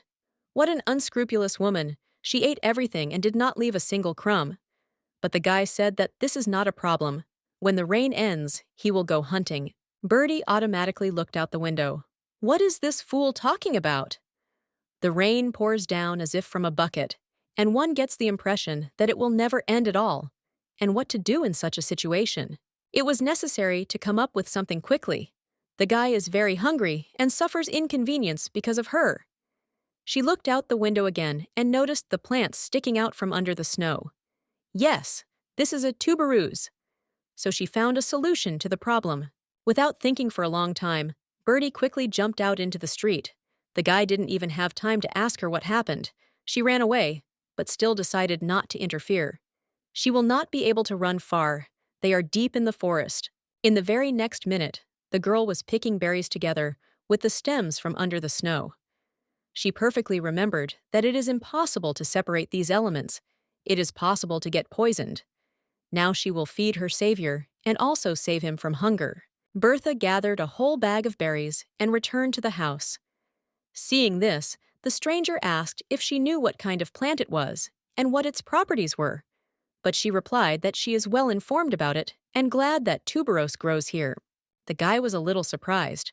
She knows it's poisonous, but still wants to feed it to her ego. Does she have a plan to kill? Why is she trying to kill him? He also helped her escape from certain death. Therefore, he asked a direct and logical question. The guy asked why the girl is trying to poison him with these berries. But she looked at him with bewilderment. What is he talking about? She is trying to help. For a moment, the girl was taken aback. Why does he think so? But then it came to her. Obviously, the guy doesn't know that if there is a tuberose along with the stems, then its poisonous properties disappear and it becomes quite useful. Therefore, Bertie explained to the guy that there was no evil intention in her actions. This plant is called the devil's seed, and everyone thinks that it is very dangerous, but ego can be eaten without any problems. She then talked about how to eat these berries correctly. Under no circumstances should the stems be thrown away. They are not poisonous, and that's where the antidote is, so everything is fine. No one will get poisoned. The guy listened to her attentively. It seemed that the girl was absolutely pure. There was no need to take her and wish him death. Therefore, he let go of a piece of stem and swallowed it, and then reached for the berry itself. After both of them satiated their hunger, there was silence again. In order to dilute her ego a little, Berta offered the stranger to watch the house. They are here for the first time, so it is interesting what and where they are. It is not clear why, but the girl's mood rose. She wandered around the house, and the guy silently followed her, watched and smiled. She completely stopped being afraid of him. On the contrary, she felt safe with him. Bertie looked at different boxes, looked into all the cracks. She was interested in absolutely everything. And the young man watched and thought that she had not changed at all. She remained the same as before. Her eyes are just as black and bottomless. In them, you can watch forever and drown in the dark depths. Since then, absolutely nothing has changed. She remained the same cute and curious. He was terribly afraid of betraying himself. When they met, the guy almost blurted out that he still remembers the girl, but she must not know in any case. He will hide it until the very last moment. While he was deep in thought, the girl ran to the window and then shouted to her savior that the rain had stopped. The sun is shining outside again. They can go out and walk. It was wonderful. He also went to the window to make sure the weather was fine. Everything turned out very well. He will have time to return home for breakfast and remain unnoticed. Suddenly, voices were heard on the street. It was the guard from the Aslan castle, which had already lost its footing in search of the girl. Bertie shouted that she was in the house and everything was fine. The girl turned to the man and said that they had come for her. She offered to go down the mountain together, and her protection would help him get home. But Neznakamic politely refused and quickly said goodbye. He disappeared as suddenly as he appeared in the middle of the forest. She didn't even have time to ask him his name. It would be possible to send him gifts in gratitude. It became somehow even awkward. She can be so impolite. The shouts of the guards were getting closer to home. The knights already knew that the squirrel was there. They even saw its silhouette. One of them shouted to the young hostess that she had found the girl. Fortunately, she is healthy and everything is fine. A minute later, the young duke burst into the house and grabbed the squirrel by the shoulders. The guy was terribly frightened, but when he saw that his sister was unharmed, he calmed down a little.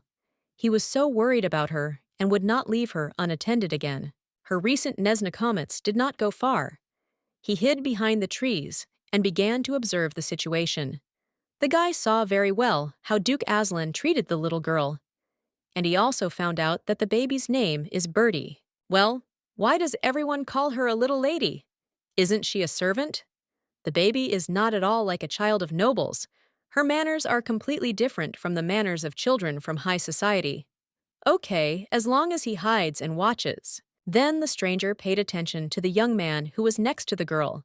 So the baby is somehow related to the Aslan family, because he is the son of Duke Leonhart. We will have to find out more about him. Finally, Carlos saw an animal that, according to the guards, had stolen his little sister. No matter how strange it sounds, the kidnapper was placed in the hands of the girl. But now he will deal with him. He asked Berta to give him a squirrel. The death of this animal will be quick and painless, he promises. Well? The girl covered the little squirrel with her hands and said that she would not give it to both of them for anything. Why everyone is asking to destroy this animal? How heartless they are. She tried to explain to the guy that this squirrel is absolutely harmless and does not pose a danger. On the contrary, he is very scared and asks for help. She will protect him, so he is the way to communicate with the constellation. Berta suddenly felt a slight malaise. She began to feel dizzy, and everything around her became blurry. The next minute she lost consciousness and fell on the snow. The poor squirrel twirled around her and squealed. Then she remembers everything as if she were delirious. Carlos took her in his arms, and they descended from the mountains to the palace like lightning. At the same time, the best doctor was called to Berta's room to examine the baby. After some time, the doctor explained to the young duke that the baby's body is very different from that of a lion, and now he is very weak. Besides, she caught a cold, probably caught a cold during the rain. Carlos looked at his beloved Fluffy, and it was very painful. How could she get a fever from ordinary rain? Thank God she is not injured, and they will cure her cold in a few days. The young duke set the whole house on edge. The doctor was returned to Bertha's room, even if the girl was just sneezing. It's just that the guy has never been sick, and he doesn't understand what a common cold is. And he still didn't understand how his sister, the daughter of the strongest duke in the empire, could be so weak. Representatives of the Lviv family never get sick, and here is such an adventure. But on the other hand, she is not quite a lion. He sat down next to the girl's bed and watched how she breathed evenly and how her eyelashes twitched in her sleep. Next time, he will definitely protect her. This will not happen again. She will constantly be under his supervision. Bertie sneezed again, and since there was absolute silence in the house, so as not to disturb the peace of the girl, all the servants again ran to this sound, and again they brought tea, warm blankets, and a lot of medicine into the room. The maid was very worried about the condition of the girl. First, the little squirrel was very cute and kind to everyone. Secondly, the young duke will remove 3 skins from them if something happens to the little girl. This situation was starting to make the girl frankly angry. Yes, she liked the attention, but not so much. She just lies with a cold, but there is always someone by her bed. They even monitor whether she is breathing normally. Well, who will like it? The next morning, Joanna came to Berta's room. The girl felt much better, but the woman asked her to stay in bed. She needs to gain strength and improve her health. Closer to dinner, Berta overheard the conversation of the 2 maids. According to them, the girl understood that Duke Leonhart was returning to the palace with knights. Will she be lucky enough to see her father? But for this, you need to get out of the room. Without saying anything to the maids, Bertie just got out of bed. She will not miss her chance to see her father no matter what. The maids understood her perfectly, but asked her to be very careful. One of the maids reported that all the commotion in the house was connected with the arrival of Duke Leonhart. He will appear in the castle soon. A is coming because of the incident with the arson of a warehouse with food and ammunition for his army. And the girl added that everyone is talking about how smart she is. After all, if she had not revealed the secret of tuberism, many soldiers of their army would simply have died, not because of battles, but because of hunger, and the war is about to end. Finally, her actions begin to give positive results. The army will not retreat, but on the contrary, will make progress in breaking through the enemy front. And most importantly, she will be able to see her father. If you think about it that way, she did all this solely out of love for her father and her own safety. She needs to take revenge on the vile ant, as well as the traitor Ritter, and she will definitely do it. But, saving her life and trying to change everything this time, she helped many people, and this could not help but delight the little heart of the kind and brave Balachka. But that's not all. There are many good things ahead. The girl blushed a little again from her thoughts. But the maids thought that the baby's temperature had risen again, and they immediately put her to bed again. You can't let the little lady get sick again. The next morning, Berta woke up to screams coming from the street. Approaching the window, the girl saw many people. They shouted and greeted someone. Did it really happen? And the army and the Duke returned home. How joyful were the faces of the soldiers! They spent 5 long years on the battlefield, did not see their homes and families. And finally, she returned to her family. Many of them did not even dream that they would see their relatives. Most of the soldiers wanted to see the little lady. After all, they considered her to be their savior. If this clever little girl had not revealed the secret of tuberism, they would have died of starvation. Squirrel asked the maid to give her the most beautiful dress and comb her hair. She must meet her father with dignity. Yes, she was insanely worried, and that's understandable. The woman quickly put the girl in order. She said that she would make everything perfect, because Berta is perfect for everything, and even in her pajamas, she looks very cute. But she also asked the baby not to worry, because it is very noticeable. Well, the woman, of course, overdid it about pajamas. She must meet her father in his best form. She read in books that the first impression plays a huge role, and she must please the Duke no matter what. When the servants announced that the master had arrived at the palace, the girl immediately went downstairs. The entire staff has already gathered there, as well as the manager, Joanna, and her brother, Carlos Bertie, felt a little out of sorts. The doors opened, and Leonhard appeared on the threshold. Loud shouts were heard. Everyone congratulated the host on the victory and the end of the war and on his return home. Leonhard nodded and smiled slightly. Bertha stood and was afraid to move. This is her strong and brave father, about whom the whole continent is talking. His eyes are like bright gold and radiate a strong energy, the same as Carlos's. She very much hoped that her father would not be angry with her and would not drive everyone out of the castle.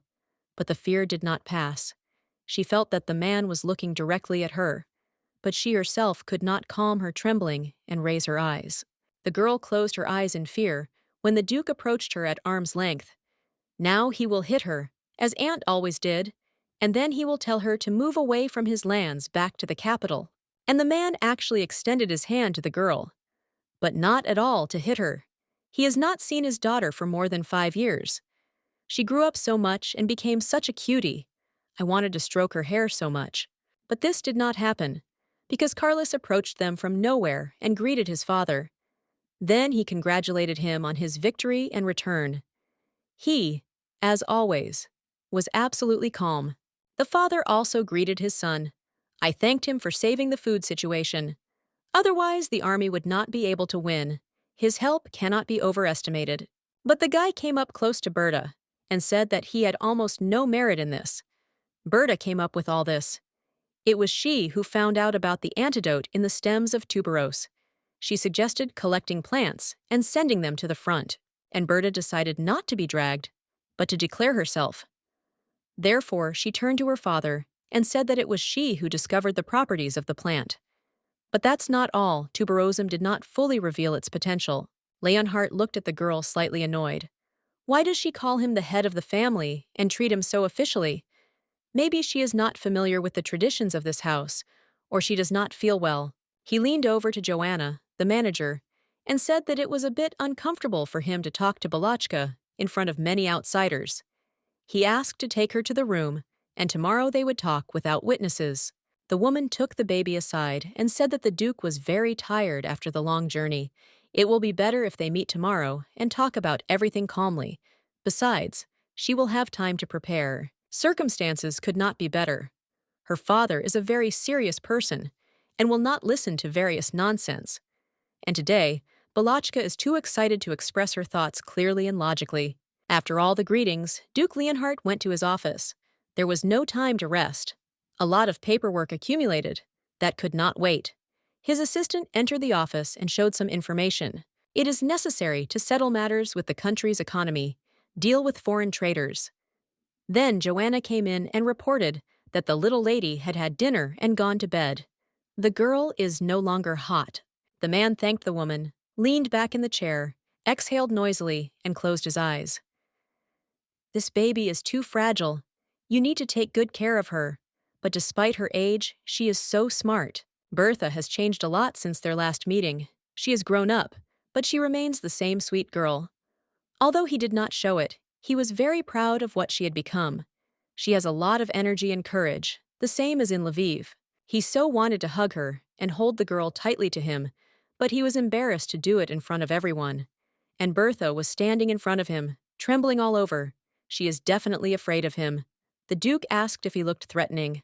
Joanna hesitated for a long time and did not know what to say, so as not to offend and anger the man. But his assistant honestly said that the look of the Duke is so frightening that many are even afraid to look him in the eye. The guy said that Leonhardt inspires terror, not only in the hearts of enemies. Even the closest people who know him well are afraid of him. His look makes everyone tremble, and his icy voice simply kills. After such frankness of his assistant, the Duke was a little depressed. Now he did not seem fierce and all-powerful. Rather, he looked tired and broken, and he is the same person as others, with the same feelings. How to win the trust and love of your little daughter? He needs to come up with something. It should not look obtrusive. And the Duke decided to prepare something in order to correct the situation. Leonhardt wrote something for a long time on sheets of paper, and then called an assistant and asked him to prepare everything for tomorrow's meeting with Bertha. After seeing the records, the guy smiled and said that he would prepare everything. In the morning, the little squirrel couldn't find its place. She put on her best dress, braided her hair, and went down to the living room. It cannot be said that fear and worries have passed. She was still worried before the important conversation with Duke Leonhardt. When Berta came to the table, she immediately opened her mouth in surprise.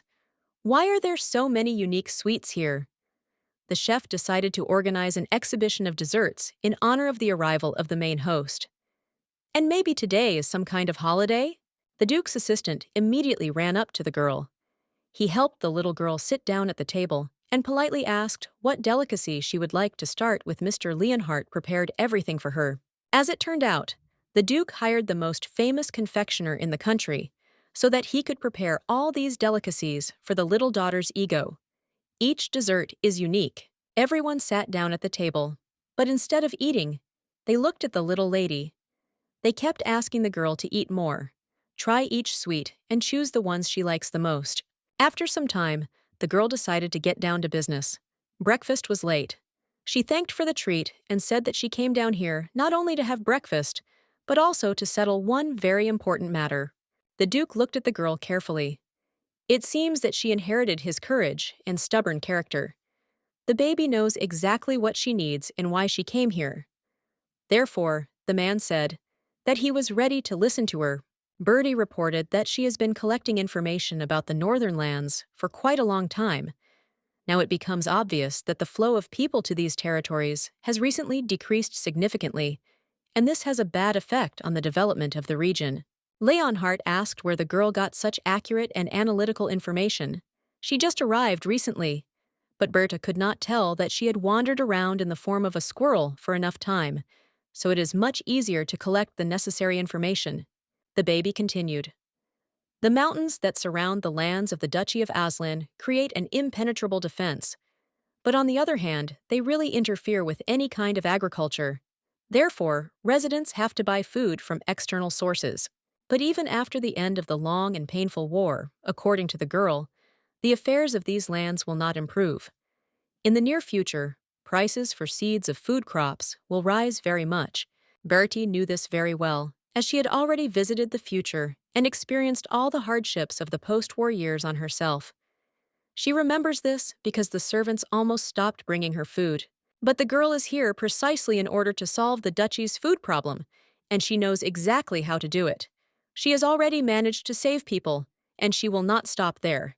Everything she needs will remain in the castle. Much to Bertha's surprise, the Duke listened to her quite indifferently.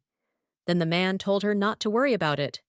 He has already solved this problem and will buy food in the neighboring kingdom of Sades. They have rich lands. On a cold server, the bitter winter comes every hour. This is what the Duchy of Aslan is known for on their continent, and also by constant invasions of other lands. The Duke liked to seize other people's weak territories. She heard the assistant say that if the neighboring states do not want to trade with them, they will simply take their food by force. Berta now understood why Aslan's lands are called the lands of bandits. The girl tried to object. According to the elders, a terrible drought is coming. Peasants cannot cope with this problem. How will they take the stocks of the neighbors if they also have nothing? Bertie once again hinted that not all problems can be solved by force. That is why she came up with an alternative solution to this problem. All that is needed is for the Duke to listen to her to the end. In the next moment, the girl handed her father a pot with a small green plant. Having looked closely, the man understood that this was a tuberosum. Usually, the ego is perceived as a weed in the road. Why did she put her ego in a flower pot? The Duke smiled. A flower in a pot looked like the most expensive gift. The girl tried and grew an ego for Leonhardt. Probably she wants to start growing tuberose in the duchy on an industrial scale. Count Gellet smiled and politely objected. Even the most patient soldiers cannot eat this potion for long. They have been asking them for almost a month already. And to be honest, he has really disgusting taste. It seemed that the girl was reading the manager's mind. She asked if he was worried about eating a tuberose berry, and she immediately continued that she solved this problem a long time ago. It turns out that one plant is not enough. Then she removed the napkin from the plate, and everyone present stared at its contents. There was soup. He was very attractive in appearance and emitted a wonderful aroma. The girl saw the reaction very well and said that this soup was prepared precisely from tuberosum. The recipe is simple, but he and Joanna had to work hard to get the dish to the desired taste. Suddenly, the Duke jumped up to the girl and nervously asked if she had already tried this dish. Bertie calmly replied that she had eaten a whole plate, but she could not present the soup to another. She had not tried it herself. The Duke didn't even listen to everything else Berta said. He shouted that the chief doctor should be called to the palace this minute because the baby had eaten soup from a poisonous plant. If you do not help her in time, she will die from poisoning. Berta was even a little afraid of the man's reaction. Well, how to explain to all of them that this food is absolutely safe and has been tested many times. She also makes sure that there is no food crisis in the duchy. And here it is, the solution to this problem. Bertie looked at her father for the 10th time this morning and said that she was all right. But he said that she was not at all like him, and his brother, Bertie, is too small and fragile, so the potion can hurt her. For some reason, it hurt her, and it was a little strange to hear such words from her own father. He said that the girl did not look like him. When others said it, it was not so embarrassing. And now tears treacherously came to the eyes. But on the other hand, if the father did not care about his own daughter, then he would not have asked to call a doctor and would not have worried so much about her condition. So she still means something to him, and maybe this opinion is wrong. Suddenly, the Duke is completely worried about a friend. Maybe he is afraid of rumors that his daughter was poisoned in a strange way. Why does he have extra gossip and family shame? Bertie felt completely broken. Probably, the father released the doctor only because he simply did not trust her. If this is so, then she will not be able to convince him that this method is quite simple and effective. While father and daughter were arguing, they did not notice how the doctor entered the room. Everyone parted so that he could examine the little lady. A few minutes later, the man stated that the girl was completely healthy. Bertha could have gloated, but she didn't. On the contrary, she thought that Northerners are very strange people. They call a doctor for any trifle. It seemed that these people were too concerned about health. When the doctor left, the little squirrel decided to continue the conversation with her father. The problem with food and food in the north has not been solved. Everyone needs to calm down and listen to each other's suggestions. When Leonhardt said that he was ready to listen to the girl further, she put a few more dishes on the table in front of the men instead of words.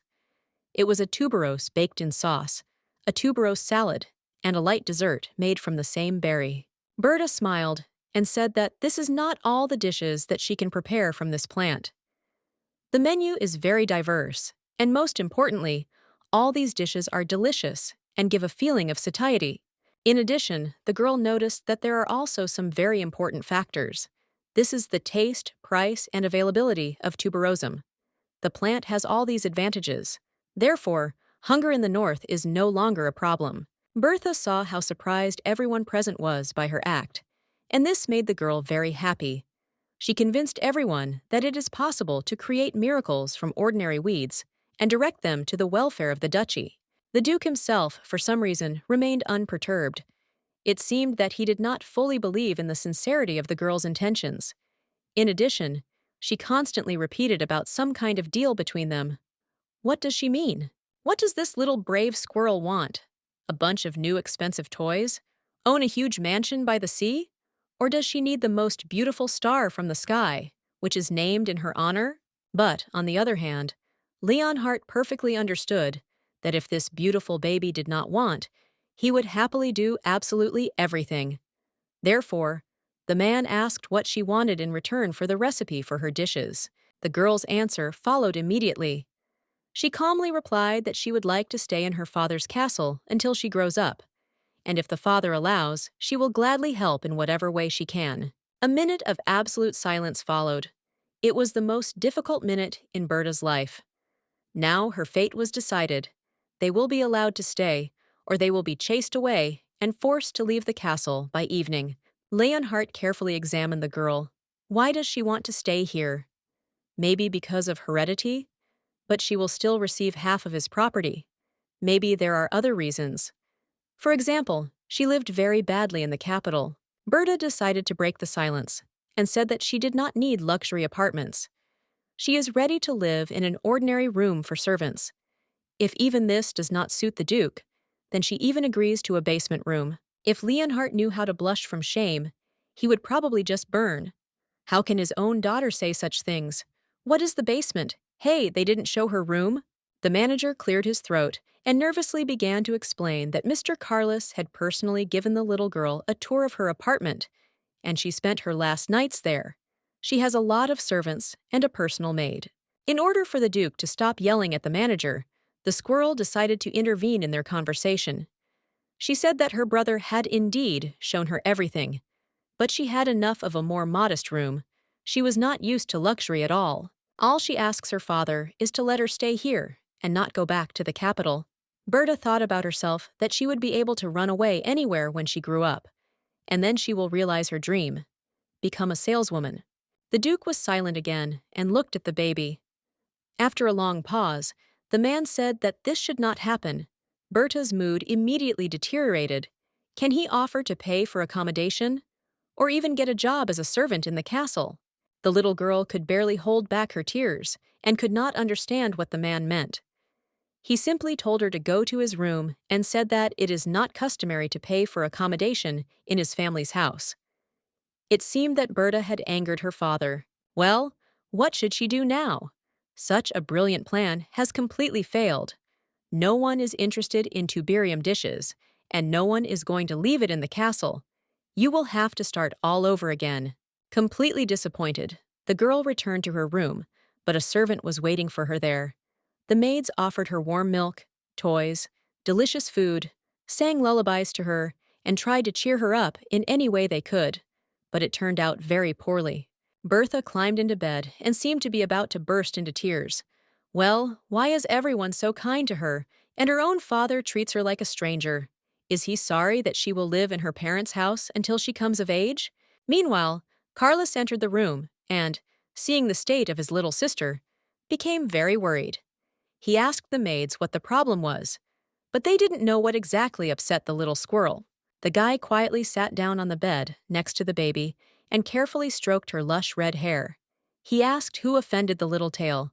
Let him only say, and he will completely understand two accounts. Even this strong and self-confident lion was now as kind and affectionate as possible to her.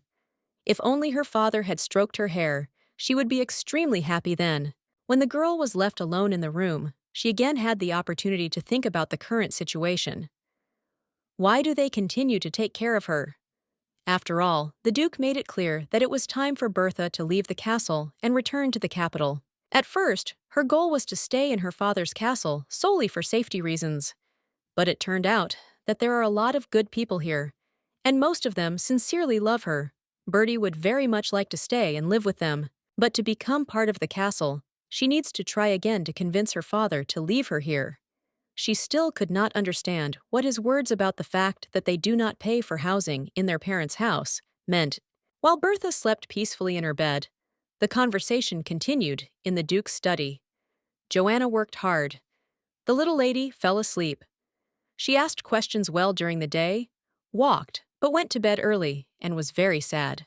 Leonhardt said that everyone should constantly watch the squirrel and follow every little thing. The baby is very weak. She will not withstand the northern cold, and he is not going to just watch her suffer. He wanted to return it to the capital because there is a wonderful warm climate that promotes the growth of the body. But, it turns out, it's very lonely there, so Berta tries with all her might to stay here, in the north. The manager interrupted the man's thoughts. Count Gillot assumed that it was in the capital that the Duke's daughter would be in maximum safety. Perhaps the Duke is uncomfortable hearing this, but he himself understands that this is the best of the options. Leonhardt did not even want to listen to the young man. He understood that it is necessary to reason with a clear head. But on the other hand, the little girl missed her parents' home so much that she decided to run away from the vicar. The child's ego just wanted to see his father. The Duke's aide objected. The guy said that small children should live with their parents. Besides, there are a lot of children in the north. They are all healthy and cheerful. Therefore, the cold is not a reason to send the little lady back to the capital. It seemed to the Duke that his head would soon burst from thoughts. He should be strong and calm, but now he looks weak and vulnerable. But he will leave his daughter here for a while. Sumut will take good care of her in the castle. The girl simply cannot be let go. He had wanted to see her for so long, not to send her to the capital again. Besides, she is a real genius. Not everyone can try to help solve the food problem. However, the Duke became interested in why his sister, Viscountess Farina Sirius, did not tell him anything about it. After all, he gave her clear instructions to communicate even about the little things that concern his daughter. The manager, to the Duke's surprise, again began to side with the Duke's sister. He said that Mrs. Farina taught him every day. Perhaps not all news reached Leonhardt on the battlefield. The woman wrote that there were no problems with the girl. She behaves a little strangely, withdrawn and reticent. Perhaps an outsider tricked Balachka into escaping from her aunt's custody. But the Duke's assistant objected again. It is necessary to punish those people who left the baby unattended. After all, the road to the north is very dangerous. And if the girl could not withstand such a difficult road, Leonhardt ordered to strengthen security and surveillance of Balachka. After some time, the assistant brought into his office all the personal files of those who were close to Berta, starting with the defenders of the lady in the capital and ending with reporters. A particularly serious young man took up surveillance of the servants of Mrs. Farina's estate in the capital. He wants to know what they were doing when the little girl ran away. He sent the best people to investigate. The Duke thought that the guy was absolutely right. Before sending the girl back to her sister, it is necessary to find those responsible for what happened. He does not want his daughter to feel bad. Berta slept badly at night. She had nightmares, her aunt and the traitor Ritter. It was better not to lie down at all. The governess was already busy in the room, preparing clothes for the little mistress, airing the room. But here the girl smelled a pleasant smell, and, turning my head, I saw several huge baskets with beautiful, bright yellow flowers. There were so many of them that Bertha could hide among the buds and petals. And her attention was also attracted by a huge red toy squirrel. She was very cute, and she held a golden hazelnut in her paws. But where did all this come from in her room? No one came in the evening. Flowers in the north of the country are insanely expensive, due to the fact that there is barren soil. Even one flower is beyond the pocket of an ordinary resident. And there are hundreds of them here. Who is this person who sent her all this luxury? And the toy squirrel looked like a real giant. Berta didn't even know that such huge toys existed in reality. How did this squirrel even get into her bedroom door? The maid smiled at this picture. The baby hugged the soft toy and tried to take the golden nut from it. With such a nut, you can open your own business. The girl asked if Berta liked the Duke's gift. The girl immediately froze in place. Her heart began to beat like crazy. Is it really all about Dad? But why? The maid replied that this is how the General Hotel would thank her for the recipes from tuberosums. She did not even fully understand whether to be happy for her or not. Maybe her father sent gifts, and then he will order her to pack up and go to the capital. Although he appreciated the recipes, which is already very good. For about an hour, the girl walked around the room and just smiled, and then she asked the maid to bring her paper and a pen. She wants to write a letter to her father and ask him for a meeting.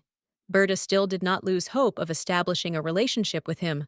At first, the little girl thought to deliver her message through the maid, but at the last moment, she decided to take the letter personally and hand it directly to the Duke.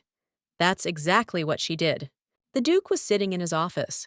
His appearance was quite pensive.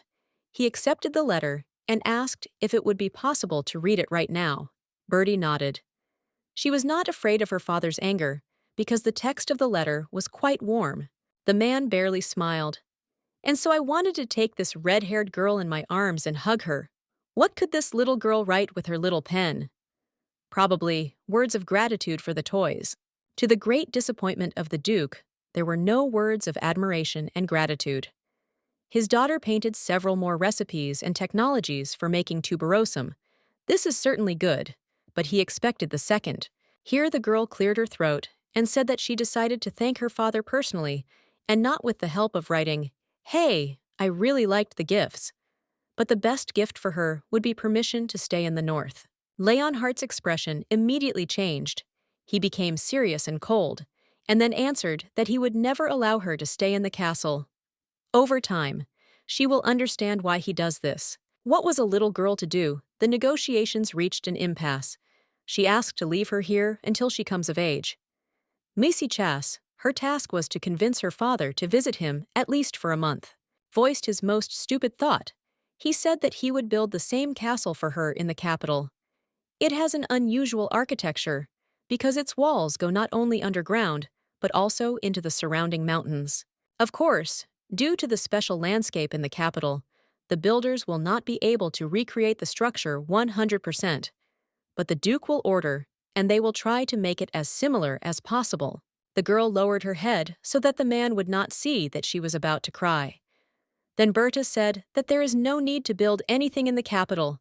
She cannot return to the place where the people she ran away from live. She perfectly understood that if she appeared in the capital again, Auntie and Ritter would definitely find a way to kill her. And who knows if she will have a chance to be saved again. After a minute, Bertha stood up decisively and said that she was capable of helping the Duke in the war. After all, there are often wars with neighbors in the north. She is a very good strategist, and she has already proven it. The Duke wanted to laugh. She may be a good strategist, but he will have to appoint half an army to protect her. She is really very cute, but it is too dangerous to leave her in the north. He didn't answer anything, nothing specific. He simply said in a tired voice that, in a few minutes, he has the next meeting, so they should end the conversation. In addition, the squirrel needs to rest. The man stood up and stroked Berta's fluffy red hair very gently. He did it with such trepidation that the girl was even afraid to breathe. But it didn't last very long. The man removed his hand, turned around, and silently left. Bertie stood in the office for some time and could not move. Then she touched her head in those places where the Duke's hand had touched. For the first time in his life, her father showed at least some warm feelings towards her. For the next several weeks, the Duke was absent from the castle, but not a day passed without gifts from him. And every day there were new surprises: expensive dresses, toys, jewelry, souvenirs. Berta did not regard these gestures as ordinary kindness. It seemed to her that in this way, this callous man was hinting to her that it was time to know the honor. Hey, you don't need all these valuable things. The greatest value for her is the Duke's love. That's why Berta decided to act with a radical method. She speaks to the man, all the gifts from Leonhardt in a large wagon, and brought to the man's office. It turned out to be quite a lot. She barely made it through the door. Berta managed to impress her father. He was very surprised and asked what all this meant. The baby calmly replied that she had brought all his gifts and wanted to return them to the Duke. The man asked for an explanation. He thought that the girl really likes gifted things. Well, she answered that she needs a completely different gift, and this permission will remain in the parental home. The Duke looked thoughtfully at Bertha, who was briskly unloading a cart with various boxes. How he regretted that he did not participate in her life. He did not see how she grew up, did not hug her, did not play with her. He missed her entire childhood. The last time he hugged her was when the girl turned 1, but it seemed to him as if it was yesterday. The more he looks at Berta, the less he wants to let the baby go away from him. Winter has not yet come, and even in the north, it is still summer. Can the little girl be allowed to live here before the cold starts? And then he will definitely come up with something and send it back. Most of all, the man was afraid to show his weakness and true feelings towards this little girl. He put on a mask of seriousness and said in a calm voice that he would allow Berta to stay in the castle until winter. The baby's happiness knew no bounds. Did she really manage to melt the ice in the heart of this magnificent man? So there is hope that the father loves her at least a little bit. Maybe she will be able to convince him to leave her until the summer. She so wanted to run to the Duke and hug him tightly, but she restrained herself with all her might. There is a little more than a month left until winter, and we need to come up with something to stay here longer. Then the Duke asked the girl to collect all her gifts and take them back to her room. He gave them so that she would receive positive emotions, and he would be offended if she returned them back. The girl quickly nodded her head, and then, even unexpectedly for herself, leaned into the man's ear and asked, instead of a bunch of gifts, he would give her the usual paternal hugs and the opportunity to spend more time together. Meanwhile, at the other end of the country, in the capital of the kingdom of Astrum, a big celebration began. There were many people on the streets, and the atmosphere seemed very lively. The life of the city, as always, was the key. Guards were lined up on the main street, and after a few minutes, the imperial carriage appeared, in which His Majesty and his wife were accommodated. The people shouted and greeted the head of state. Nator Dux Astrum, the king of the state, was still quite young. He sat majestically in a carriage and smiled at the townspeople. They all thanked him for the fact that he was able to stop the war and give people some peace. But, having listened more closely to what the townspeople in the crowd were shouting, the emperor felt quite uncomfortable. Why do they glorify Duke Aslan? Why not him, namely the northern leader of the lands, the glorious commander, Duke Leonhardt? The woman tried to calm the emperor down and asked him not to take the shouts of the stupid people to heart. They know nothing about military strategy. The head of the country should not be on the battlefield. He leads the state. And the emperor's companion said that she has a very good plan to get rid of the annoying duke, but you need to listen to her carefully. To do the job perfectly, you need to be a master in your field.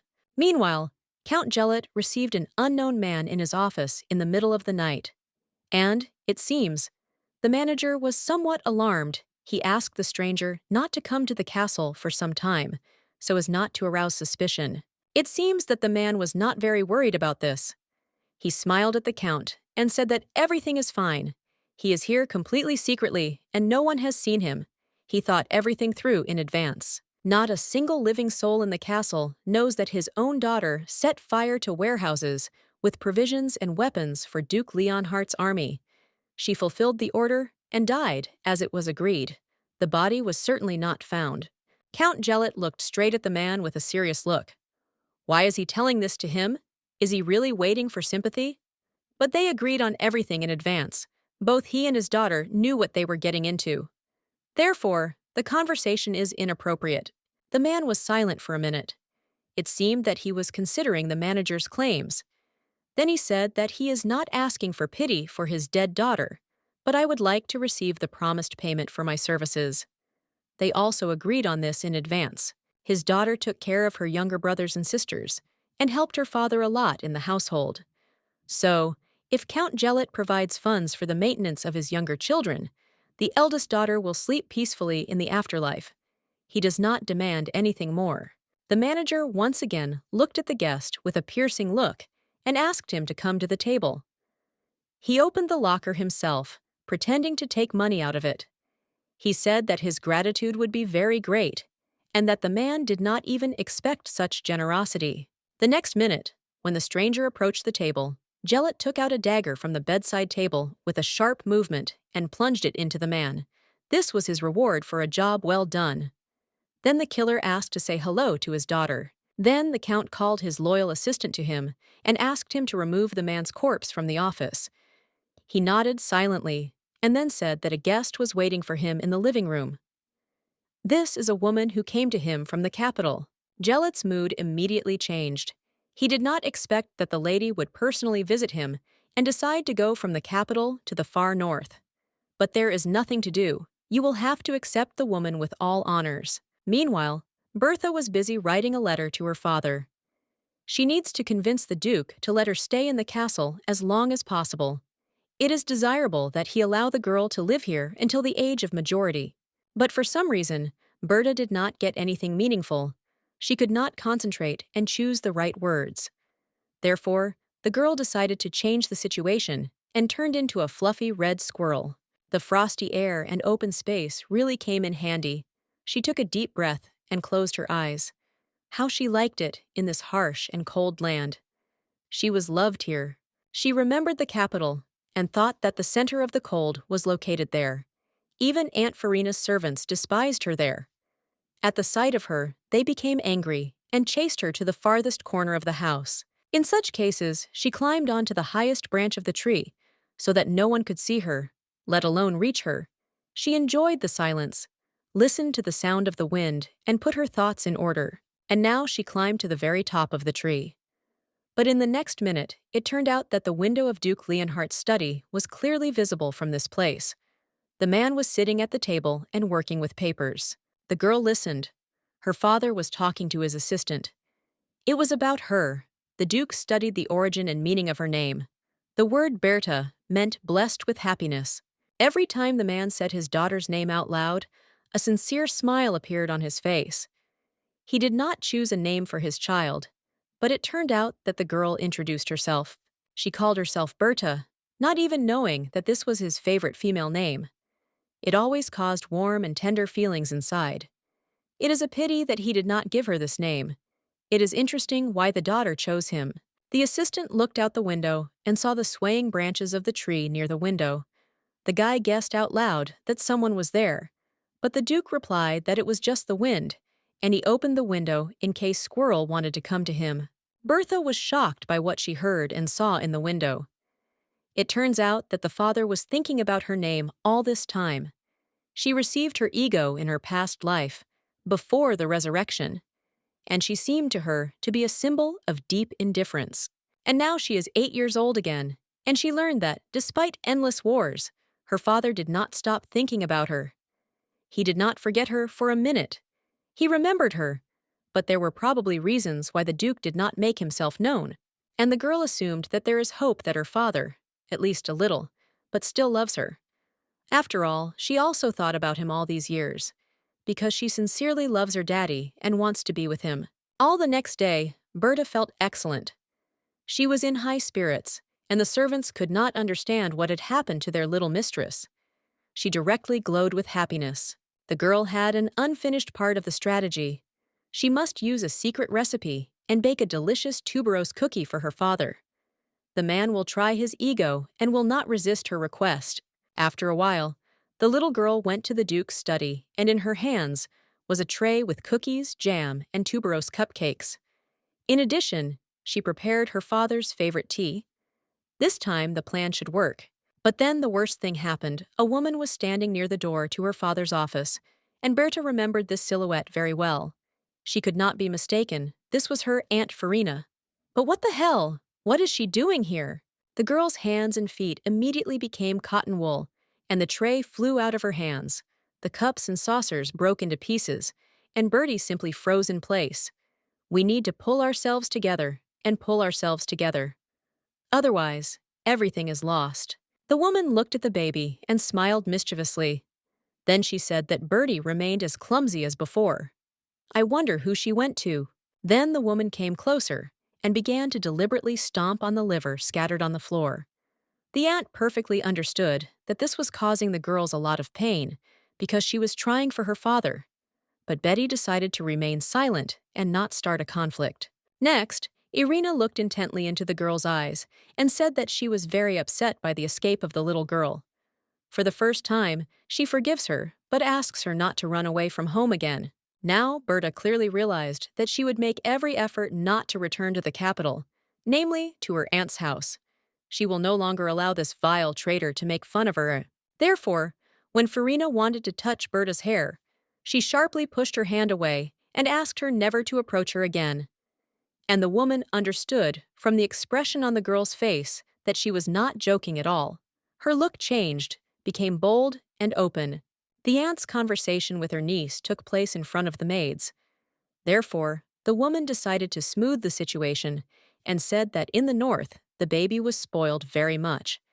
Now it will be necessary to teach her good manners again. But Berta decided that this time she would not give herself to both. She shouted for Farina to take off her shoes. Now their house is very clean, but the woman stains the floor with her dirty shoes. Berta couldn't stand it anymore and got down on the floor to pick up the spoiled cookies. She tried so hard for her beloved daddy, but this evil woman, as always, ruined everything. Why doesn't she sit in the capital? Suddenly, the door from the office opened, and Duke Aslan Leonhardt himself appeared on the threshold. He was very serious and asked what happened. Aunt's expression changed in seconds. She put her sweetest smile on her face. Nothing has changed in the man since he was considered the most handsome man in the empire. Although no, it has changed. He became even more attractive. Continuing to smile, Firida began to bow and greet Leonhardt. And he looked at Berta and her disappointed look. Probably, the tray was too heavy, so she dropped it. What a pity.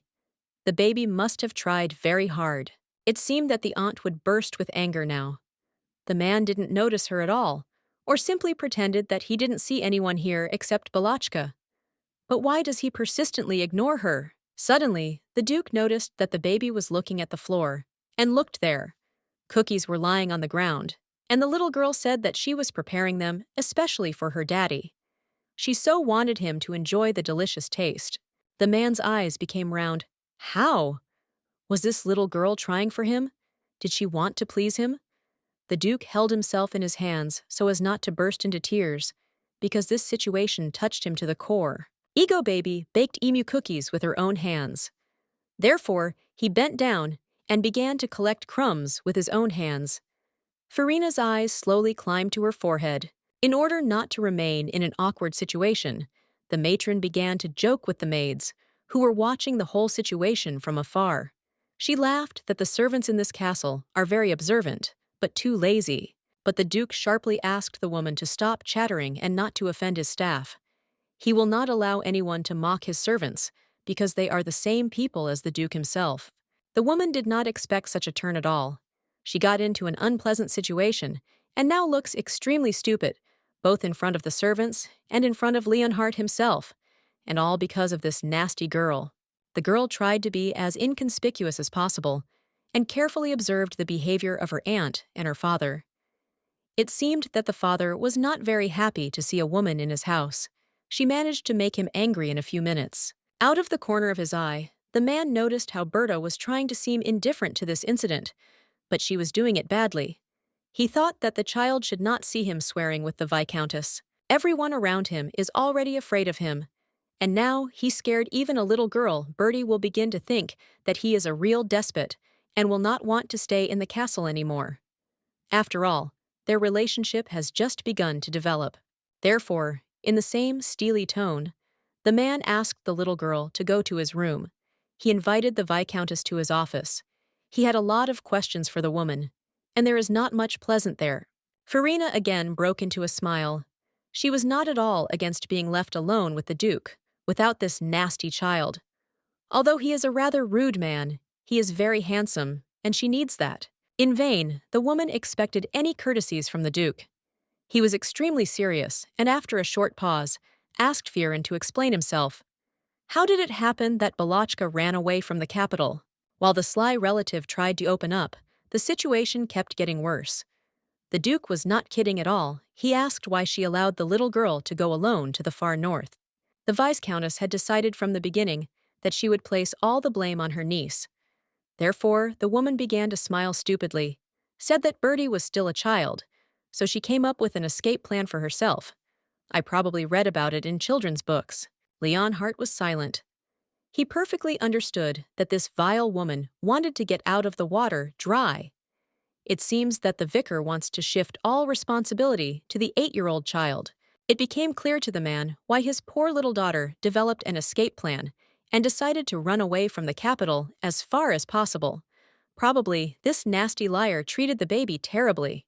The Viscountess was not used to accepting defeat, so she continued to lie. She reminded that every month she wrote to the Duke about the upbringing of his daughter. Therefore, it is his fault that he did not react in any way. As soon as she discovered that the baby had run away, she immediately used the magical royal communication line and reported what had happened. As a close relative, she did everything in her power. Leon Hart menacingly replied that he remembered her short letters perfectly. But unfortunately, for some reason, they didn't have a single word about how talented, smart, and resourceful my little girl is.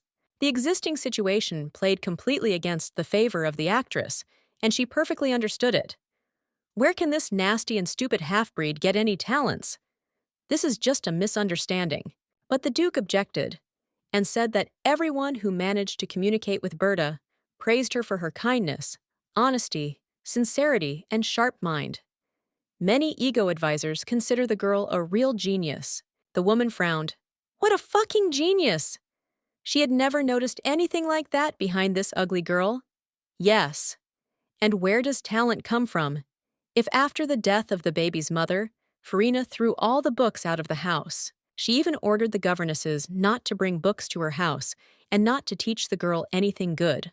All those who disobeyed her were dismissed by the vicar.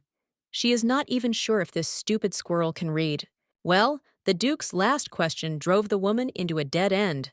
The man asked how she dared to negotiate with the prince about marrying Bertha. He is her father, and he himself will decide whom his daughter will marry. The man did not believe that this vile woman could arrange all this on her own. Without a doubt, someone helped her and told her what and how to do. And there is a high probability that the royal family is behind all this. Of course, the Astrom royal family was considered the most powerful and influential in the state. And in second place was the Aslan family, which was ruled by Duke Leonhart. Apparently, the royal family had a plan. If the king's son, Prince Ritter, marries his daughter, then in this way it is possible to monopolize the blood of the two strongest families. Farina sided with the king and decided to carry out this plan on her own. She crossed the line and betrayed his family, so she must be punished. Such concessions cannot be left unpunished. And what was his little daughter guilty of, if she allowed herself to treat her like that? The woman understood that she was displeased, and if the Duke continues in the same spirit, she will be severely punished. Therefore, she decided to try at any cost to get out and convince the man that it was not her fault, and she decided to act. The Viscountess suddenly fell to her knees and began to sob. She shouted that if her sister were alive, they would not dare to treat her like that in this house. She misses her so much.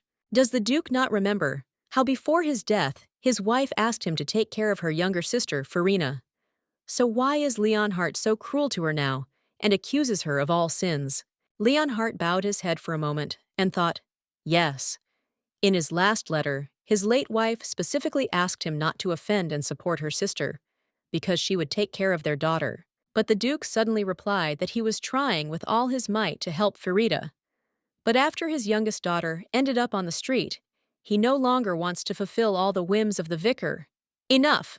The man said that only because of the good memory of his wife, he would allow the relative to stay in the castle for a while. He ordered the servants to prepare a guest room for her. Farida wanted to burst out of anger. She was counting on a completely different reception and a different attitude. Ideally, the Duke's proposal would be to stay with him forever, and now he even forbids her to take custody of this little girl. Her plan failed miserably. She generally cared about Berta only because it was not the Duke who asked for it, but completely different people, and she would have received a good profit from this marriage. But alas, it will not take place. But, as always, there was a backup plan B, and the woman will do everything that she was ordered to do in order to get for herself the most courageous and handsome man in the kingdom. She is ready for anything for this. The woman held up a vial of purple liquid. You just have to do as she was told, and everything will be fine with her. It's just time to drink it, and everything will fall into place. In the morning, Berta felt slightly agitated. Even her maid noticed this. To avoid unnecessary questions, the girl said that she had a bad night's sleep. And how else can you sleep when Auntie is here?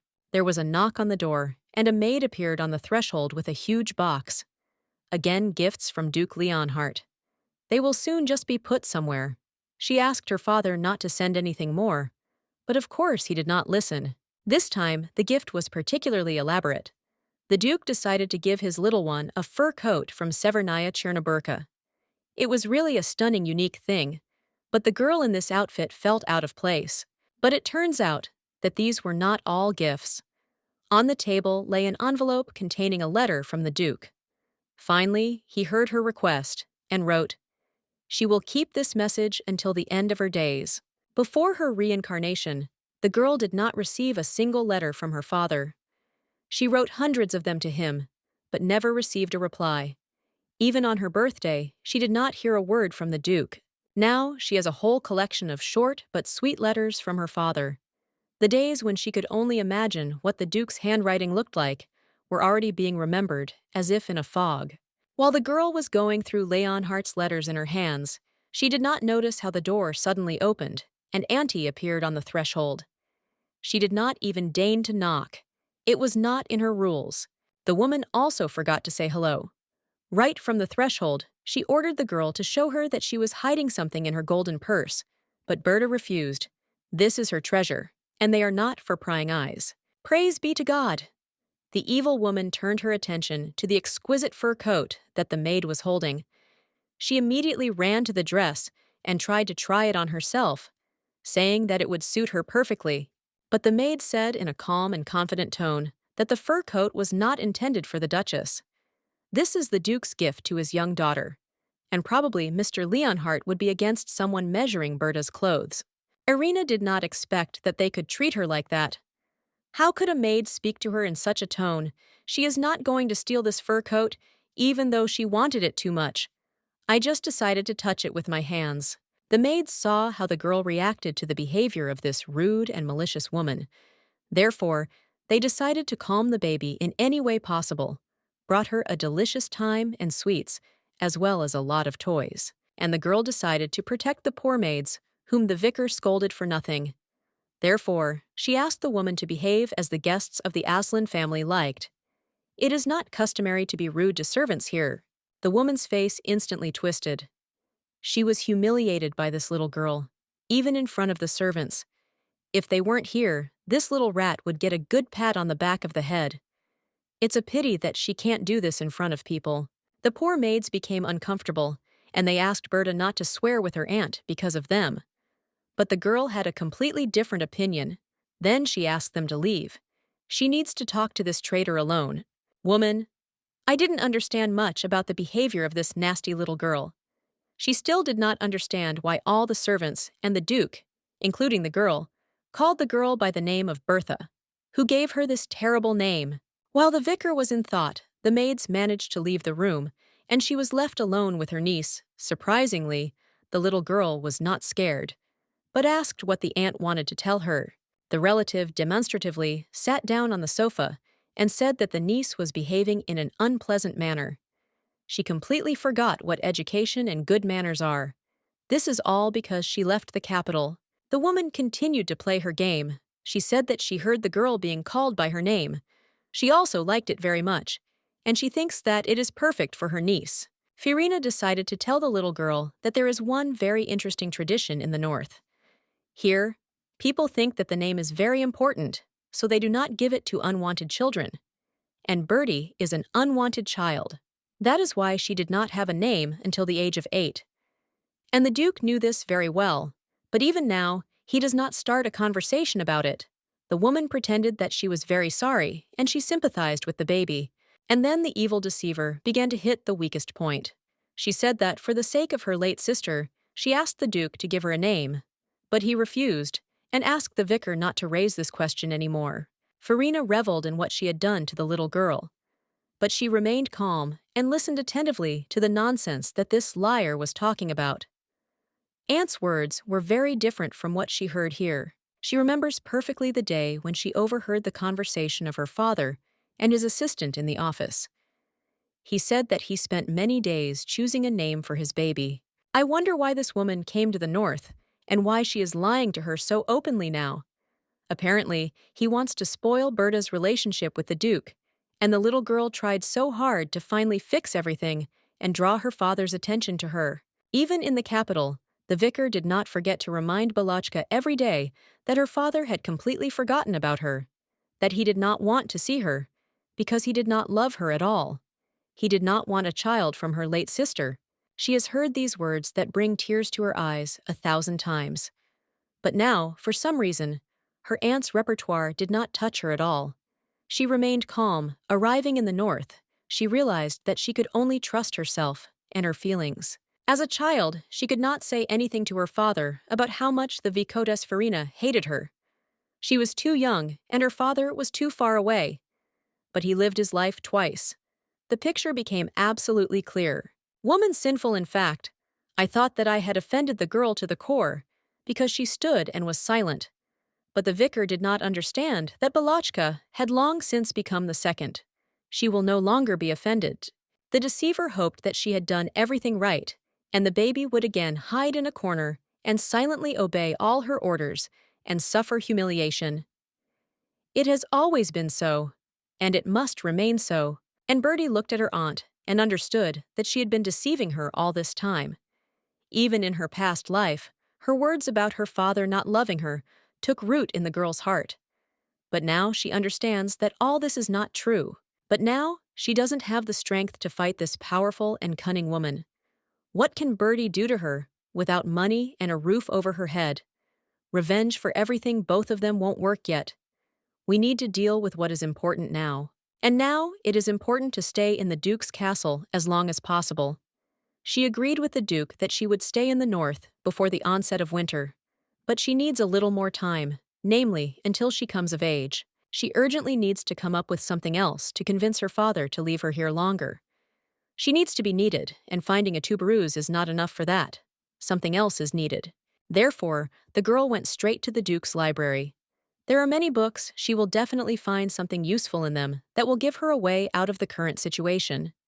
Not a minute can be lost. In the morning, the maid entered the room to wake up the baby for breakfast, but was very surprised Bertie was sitting at the table among the stacks of books and writing something down.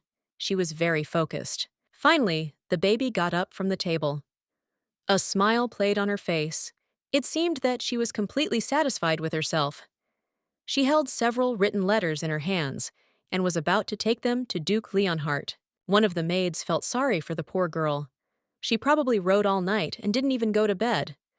Therefore, the governess suggested that Berta sleep a little while. She herself would take the letter to the Duke and hand it over to him personally. At breakfast, Carlos studied his sister intently. It seemed to him that she had changed a lot in recent days, had grown up or something. But today, she looked very tired and too calm. But when the guy asked what happened to her, she calmly answered that she hadn't slept all night. The brother was surprised. Just one night without sleep, and she already looks like a squeezed lemon. Is Tails really such a weakling? But the girl was exhausted and wanted to sleep so much that she even decided not to react to her brother's jokes in her direction. Let him joke. He doesn't do it out of malice. She already understood it. Therefore, it was pointless to retort. But Carlos decided to stop making fun of the little girl and help her. He said that all of Aslan's family is very strong and hardy. Therefore, the girl should not be particularly different.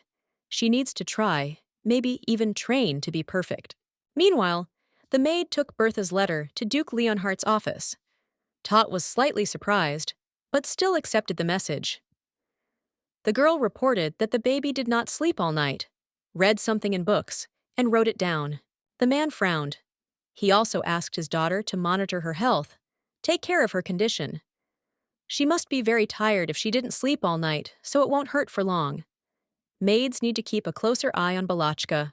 Even at a glance, it was clear that the girl was in a hurry and did a lot of work, as the handwriting was imprecise. According to what Berta wrote, a huge disaster must happen soon. The Duke called his assistant pages and informed him of the news. It turned out that this catastrophe cannot be prevented or avoided. Human forces here are too weak, and there are very few of them. Since there was too little time left before trouble, it was necessary to act as soon as possible. Therefore, Leonhardt ordered to gather everyone in his office, including the servants. They should listen to Balachkas. By noon, all the inhabitants of the castle were in the Duke's office. The man asked his little daughter if what was written in her calculations was true, because this is a very serious matter. The girl looked at everyone at the table and said that her calculations were correct. This is a future forecast, from which it is clear that the climate on the continent will change radically, and then a real disaster will occur for all residents. It was clear from the look of the manager that he does not believe and thinks that the girl is just making up fairy tales. This is just a forecast, and forecasts, as everyone knows, often do not come true. Besides, where does the child have such information? The girl foresaw that many people would have questions, so she prepared well to answer everything as clearly as possible. She saw this catastrophe with her own eyes in a past life, but Bertie will keep silent about this. Malishka opened the records and showed everyone the information that such disasters periodically happened on the continent. And ancient scientists wrote about this. They also warned that everything would happen again. In the memoirs of eyewitnesses, it was said that the continent was engulfed in icy cold. All living things froze from terrible frosts. The waters dried up, and all the plants simply froze in the icy wind. People were not ready for such changes in nature, so they were awaited by terrible cold, and, of course, hunger. Many people died then simply because they ran out of food supplies. Count Gelat intervened in the conversation again. He looked at all this skeptically and said that trusting the stories of some ancient travelers is quite stupid. It is necessary to rely on confirmed facts. The manager continued, "A little girl cannot fully understand the situation with climate change. In addition, it is necessary to check the sources from which she read this information. Perhaps this is a collection of children's fairy tales." But Berta was fully prepared for such a turn of events. She brought a stack of books to the table and offered to study the climatic studies of the scientists of the Kingdom of Astrum together. These men are adults and educated. Unlike her, everyone present in the office began to look at the scientific records and were extremely surprised that Berta managed to find them and systematize all the information about climate change over hundreds of years. Everyone has read that when a blue star rises in the sky, famine and destruction come on the earth. If the Little Ice Age occurs approximately every 200 years, and the last case was in 4860, then a new one will begin very soon. Blue stars are very beautiful and attract the eyes of lovers of aesthetics. They are like a blessing from heaven. But in fact, such celestial lights portend a terrible disaster that awaits humanities. In the years when blue stars are observed rising in the sky, rains occur less and less often. A terrible drought is coming. Even grass and moss stop growing.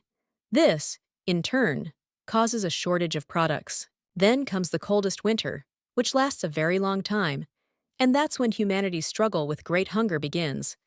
It is worth thinking about in order to prevent an approaching disaster. The Duke's advisors assumed that it is possible to prepare many times more food and survive the hungry times. But Berta reminded that, in addition to hunger, the continent will suffer from long winter colds. Of course, in order to survive a terrible winter, the first thing you need to do is to stock up on a large amount of food, as well as firewood. This is the only way to avoid terrible hunger and stay alive. That was Berta's plan for the continent. As a strategic product, the girl offers to take tuberose. They themselves are able to grow this plant and collect its tubers. Therefore, it makes no sense, as before, to buy and bring supplies from other kingdoms. One of the advisors suggested using this plant more actively. It is necessary to find large plots of land suitable for cultivation and grow tuberose there on an industrial scale. Then cold winter and hunger are not scary for them. Bertha looked at those present. Well, the beginning has been made. She has laid out the main part of the information. But the girl was sure that many of the advisors, including the managing zealot, would be against her plan. She remembered that even before her rebirth, her idea to save the continent was rejected several times because of the high risk. Then some estates were completely destroyed, and they had to be rebuilt from scratch. Therefore, this time, the squirrel had to make every effort to convince absolutely everyone of the effectiveness of his plan. After all, they still need to organize free canteens for the poor. Count Gelot was the first to object to such an idea. Caring for the people is definitely touching, but such sympathy will lead to the fact that common people will begin to be lazy, who then will work for the good of the country. The girl smiled slyly in response. She said that this is exactly how it should be done. When trouble comes, it is necessary to give alms to the beggars. And the Count is probably worried about the fact that he will not get any benefit for himself for giving out free food. Bertie looked at the man and said that there are people in the north who do good deeds simply from the heart, and there are those who do not know mercy, and, on the contrary, try to use this compassion to earn money. At that moment, the girl realized that it was not for nothing that she read many books about how to influence people. Now this information is very useful to her. The technique of persuasion worked 100%, and they began to listen to her. Therefore, the girl leaned over to the Duke and asked him not to worry. In public canteens, no one is going to hand out food for free. People will have to earn it. In addition, people will try a variety of dishes made from tuberosum and tell their relatives and friends that the plant is not poisonous at all if it is prepared correctly. In this way, the inhabitants of the villages themselves will begin to grow this plant. All the Duke's advisors were stunned by the idea of a little girl. Grown men would never think of such a thing. And this little girl has developed a whole strategy to save not only the North, but also the whole continent. This is a really good idea. Using such a plan, it was possible to expect that tuberose would soon be on the tables of all residents of the country. Well, the managers objected that it would be extremely difficult to give people all the recipes, the main ingredient of which would be tuberose. The ruling zealot understood that this little girl was the Duke's daughter, which is why he did not dare to enter into an open discussion with the girl. But still, I guessed out loud that the profit from this business is not too optimistic. Information will be a profit for them. In the free canteens for visitors, they will collect various information from different corners of the North, and if necessary, on the contrary, they will transmit the necessary information for distribution. The Duke was amazed at the intelligence and foresight of his little daughter. Indeed, information could be the most powerful tool, and he was convinced of this himself many times. How proud he was of his baby. But not only Duke Leonhardt was amazed. All the advisors present were slightly surprised. After all, everything lies on the surface, but none of them could think of such an effective solution to the problem. But there is one more nuance that should be mentioned. Unlike the last time, when it was necessary to prepare for a famine, now the budget should be directed to domestic policy. The Duke nodded. He fully supported his daughter. While the war was going on, most of the budget was spent on it. But now the need to spend money on weapons has disappeared. Therefore, additional resources appeared. The Minister of Finance confirmed the Duke's words. The economic situation has really improved. The financial situation is quite calm, so you cannot worry about it. The minister also added that now there is money to fill the barns in the castle to the brim and help ordinary residents of the capital and other cities with food. And Berta mentally exhaled. Everything was resolved successfully. The girl thought a little and decided not to tell more information. She will save her biggest trump card for the second occasion. In the meantime, it will provide an opportunity for adults to further manage the situation. After a long, intense meeting, Berta decided to go out into the garden and take a little walk. She is terribly tired of proving herself right to grown men. Therefore, it is necessary to take a break and breathe fresh air. Although the girl was tired, her mood was especially high. For such deeds, she will most likely be allowed to live in the ducal castle, and for the sake of it, it was worth staying awake for several nights. The girl was so deep in her dreams that she didn't even notice how a horseman rode up to her at great speed and picked her up in his arms like lightning. It was Carlos, and he really scared the little girl. The guy said that he would like to go for a walk with his sister to an interesting place, but Berta's fright made her think that she could only take a walk to heaven, and then she would be able to be reborn a third time. They raced at such a speed that the girl could not even breathe normally. Not that she would ask her brother to slow down his horse a little. She had never experienced extremes in her life. The guy did not understand what the squirrel was squealing about. It seemed to him that she was making sounds of delight from a fast horse ride. Therefore, he began to drive the horse even faster so that his sister would get maximum pleasure. When they stopped, Bertie jumped off her horse like lightning, and then she stood on the ground with her hands and feet. She needed to feel the ground beneath her and make sure she was still alive. She felt unimportant, to say the least. The young duke began to joke. He did not understand that such an interesting girl was looking for in the frozen grass. Therefore, the guy asked her to stand up, because everything around is much more interesting. With great difficulty, Bertha forced herself to rise from the earth and looked around. In front of her stretched a large, beautiful lake. It was difficult to look away from him, so the little girl froze in amazement for a while. Carlos took the squirrel by the hand and led it closer to the water. They saw their own reflections in her. The guy said that this is Lake Aslan, and that not only mountains are beautiful in the north. The guy from Tishka looked at the little girl and asked to understand if she liked this place. Apparently, the girl was mesmerized by the local beauty. She could not admire nature. By and large, the trip benefited her. Bertie really liked the place. She told her brother that she was grateful for such a trip. She managed to change the situation and relax a little after the meeting in the Duke's office. But she will never sit on a horse again in her life. The brother looked at her with surprise. "What is this little girl saying? She is the Duke's daughter and must know how to drive a horse the best." But Berta looked the guy in the eyes and said that she simply does not know how to ride a horse. Carlos was not surprised. It seemed that he even got a little angry. This baby is already 8 years old. How can she not know how to ride a horse? And how will she then go hunting? Maybe on a pony? But the squirrel was not one of the top 10. She decided to answer her brother. Perhaps she is not so good at riding, but she knows how to quickly pick berries and fruits and is excellent at climbing trees. Carlos looked at the baby with some disappointment. During this time, he managed to fall in love with his fluffy little sister. But all the same, although she is cute, she is very similar to an ice floes. He really wanted to help the girl.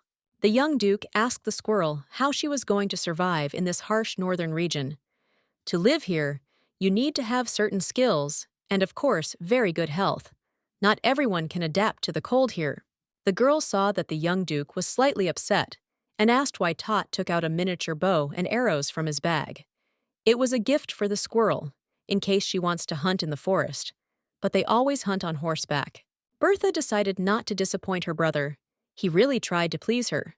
Therefore, the girl said that she would like to train, learn to ride a horse, and shoot a bow. A bright smile shone on Carly's face. The brother boasted that he was considered the best archer in the north. Therefore, he is ready to help the squirrel learn everything that he knows himself. At any convenient moment for the squirrel, he can give her several lessons. It was not often that Berta managed to see her brother in such an uplifted mood. He just changed before our eyes. I wish my brother would always remain so cheerful and good-natured. It is probably necessary to question the ego more often about martial arts. They were both so excited by the conversation that they heard a strange hiss behind them, and only when Berta raised her eyes did she see a huge, scary snake behind her brother. The girl just had time to shout to Carlisa about the danger from behind. Carlos reacted instantly. He took out his sword, and without wasting a second of time, began to cut down the vile, huge snake. There was not a drop of fear in his eyes. just that their color became an even more intense yellow. After a few minutes, which Bertie spent with her eyes closed and her whole body trembling, everything instantly quieted down.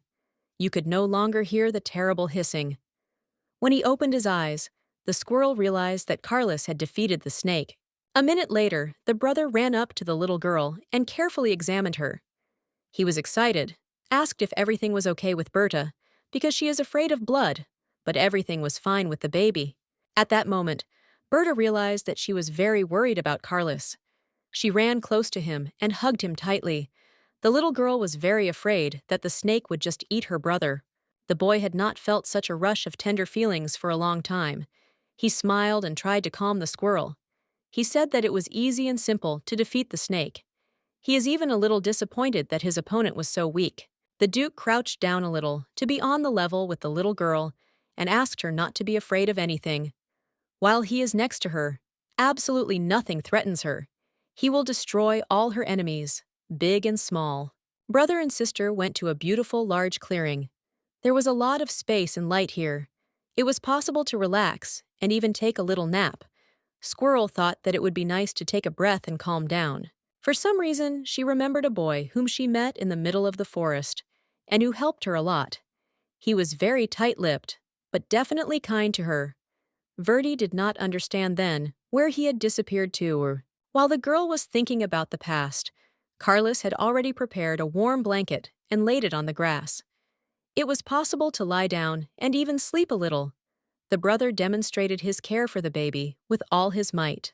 The brother even covered the baby to keep her warm, and Bertie was extremely grateful to him for that. She immediately began to drift off to sleep. The day turned out to be the same. It would be nice to even sleep for a few hours. Carlos himself noticed that the baby gets up very quickly. Maybe it's because of her age. Plus, it is very miniature. Therefore, the boy tried to do everything possible to restore his sister's strength. The young Duke leaned over the squirrel and even tried to sing something like a lullaby for her. Bertha could not believe that her brother had made such a journey just to be with her for a little while and help her relax and calm down. There were many rumors about Aslanov's strict discipline on the continent. Some people said that lions throw their children off a cliff. They also said that only the strongest leave offspring. People certainly believed in these fables. In fact, no one abandoned their children anywhere, but their parents sent them to battle. At the age when other children play with wooden weapons, the descendants of the Aslan clan already went to the battlefield with real swords. The North was a very harsh land. Therefore, those who were lucky enough to be born here were much stronger than other generations. All the inhabitants of the North, from the children to the Starakovs, understood and accepted this order of things.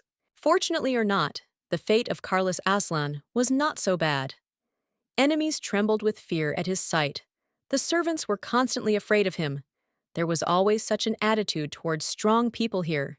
They were feared and respected. The cruel, cold Seaver did not exclude absolutely anyone. The children of dukes differed little from commoners, because they were all tested by war. But then this cute red-haired girl appeared, and everything changed. Carlos perfectly understood the impression he made on others. Ego was feared by absolutely everything, but not just a little squirrel. She looked at her brother with wide open eyes and did not even think to look away. The young Duke watched his younger sister sleep peacefully. He did not leave her for a minute. And now the squirrel woke up. Her stomach rumbled with hunger, and Carlos had to solve this problem. It turned out that her brother is not only brave, but also very prudent. He knew that they would be in the forest for a long time, so he took delicious milk chocolate with him.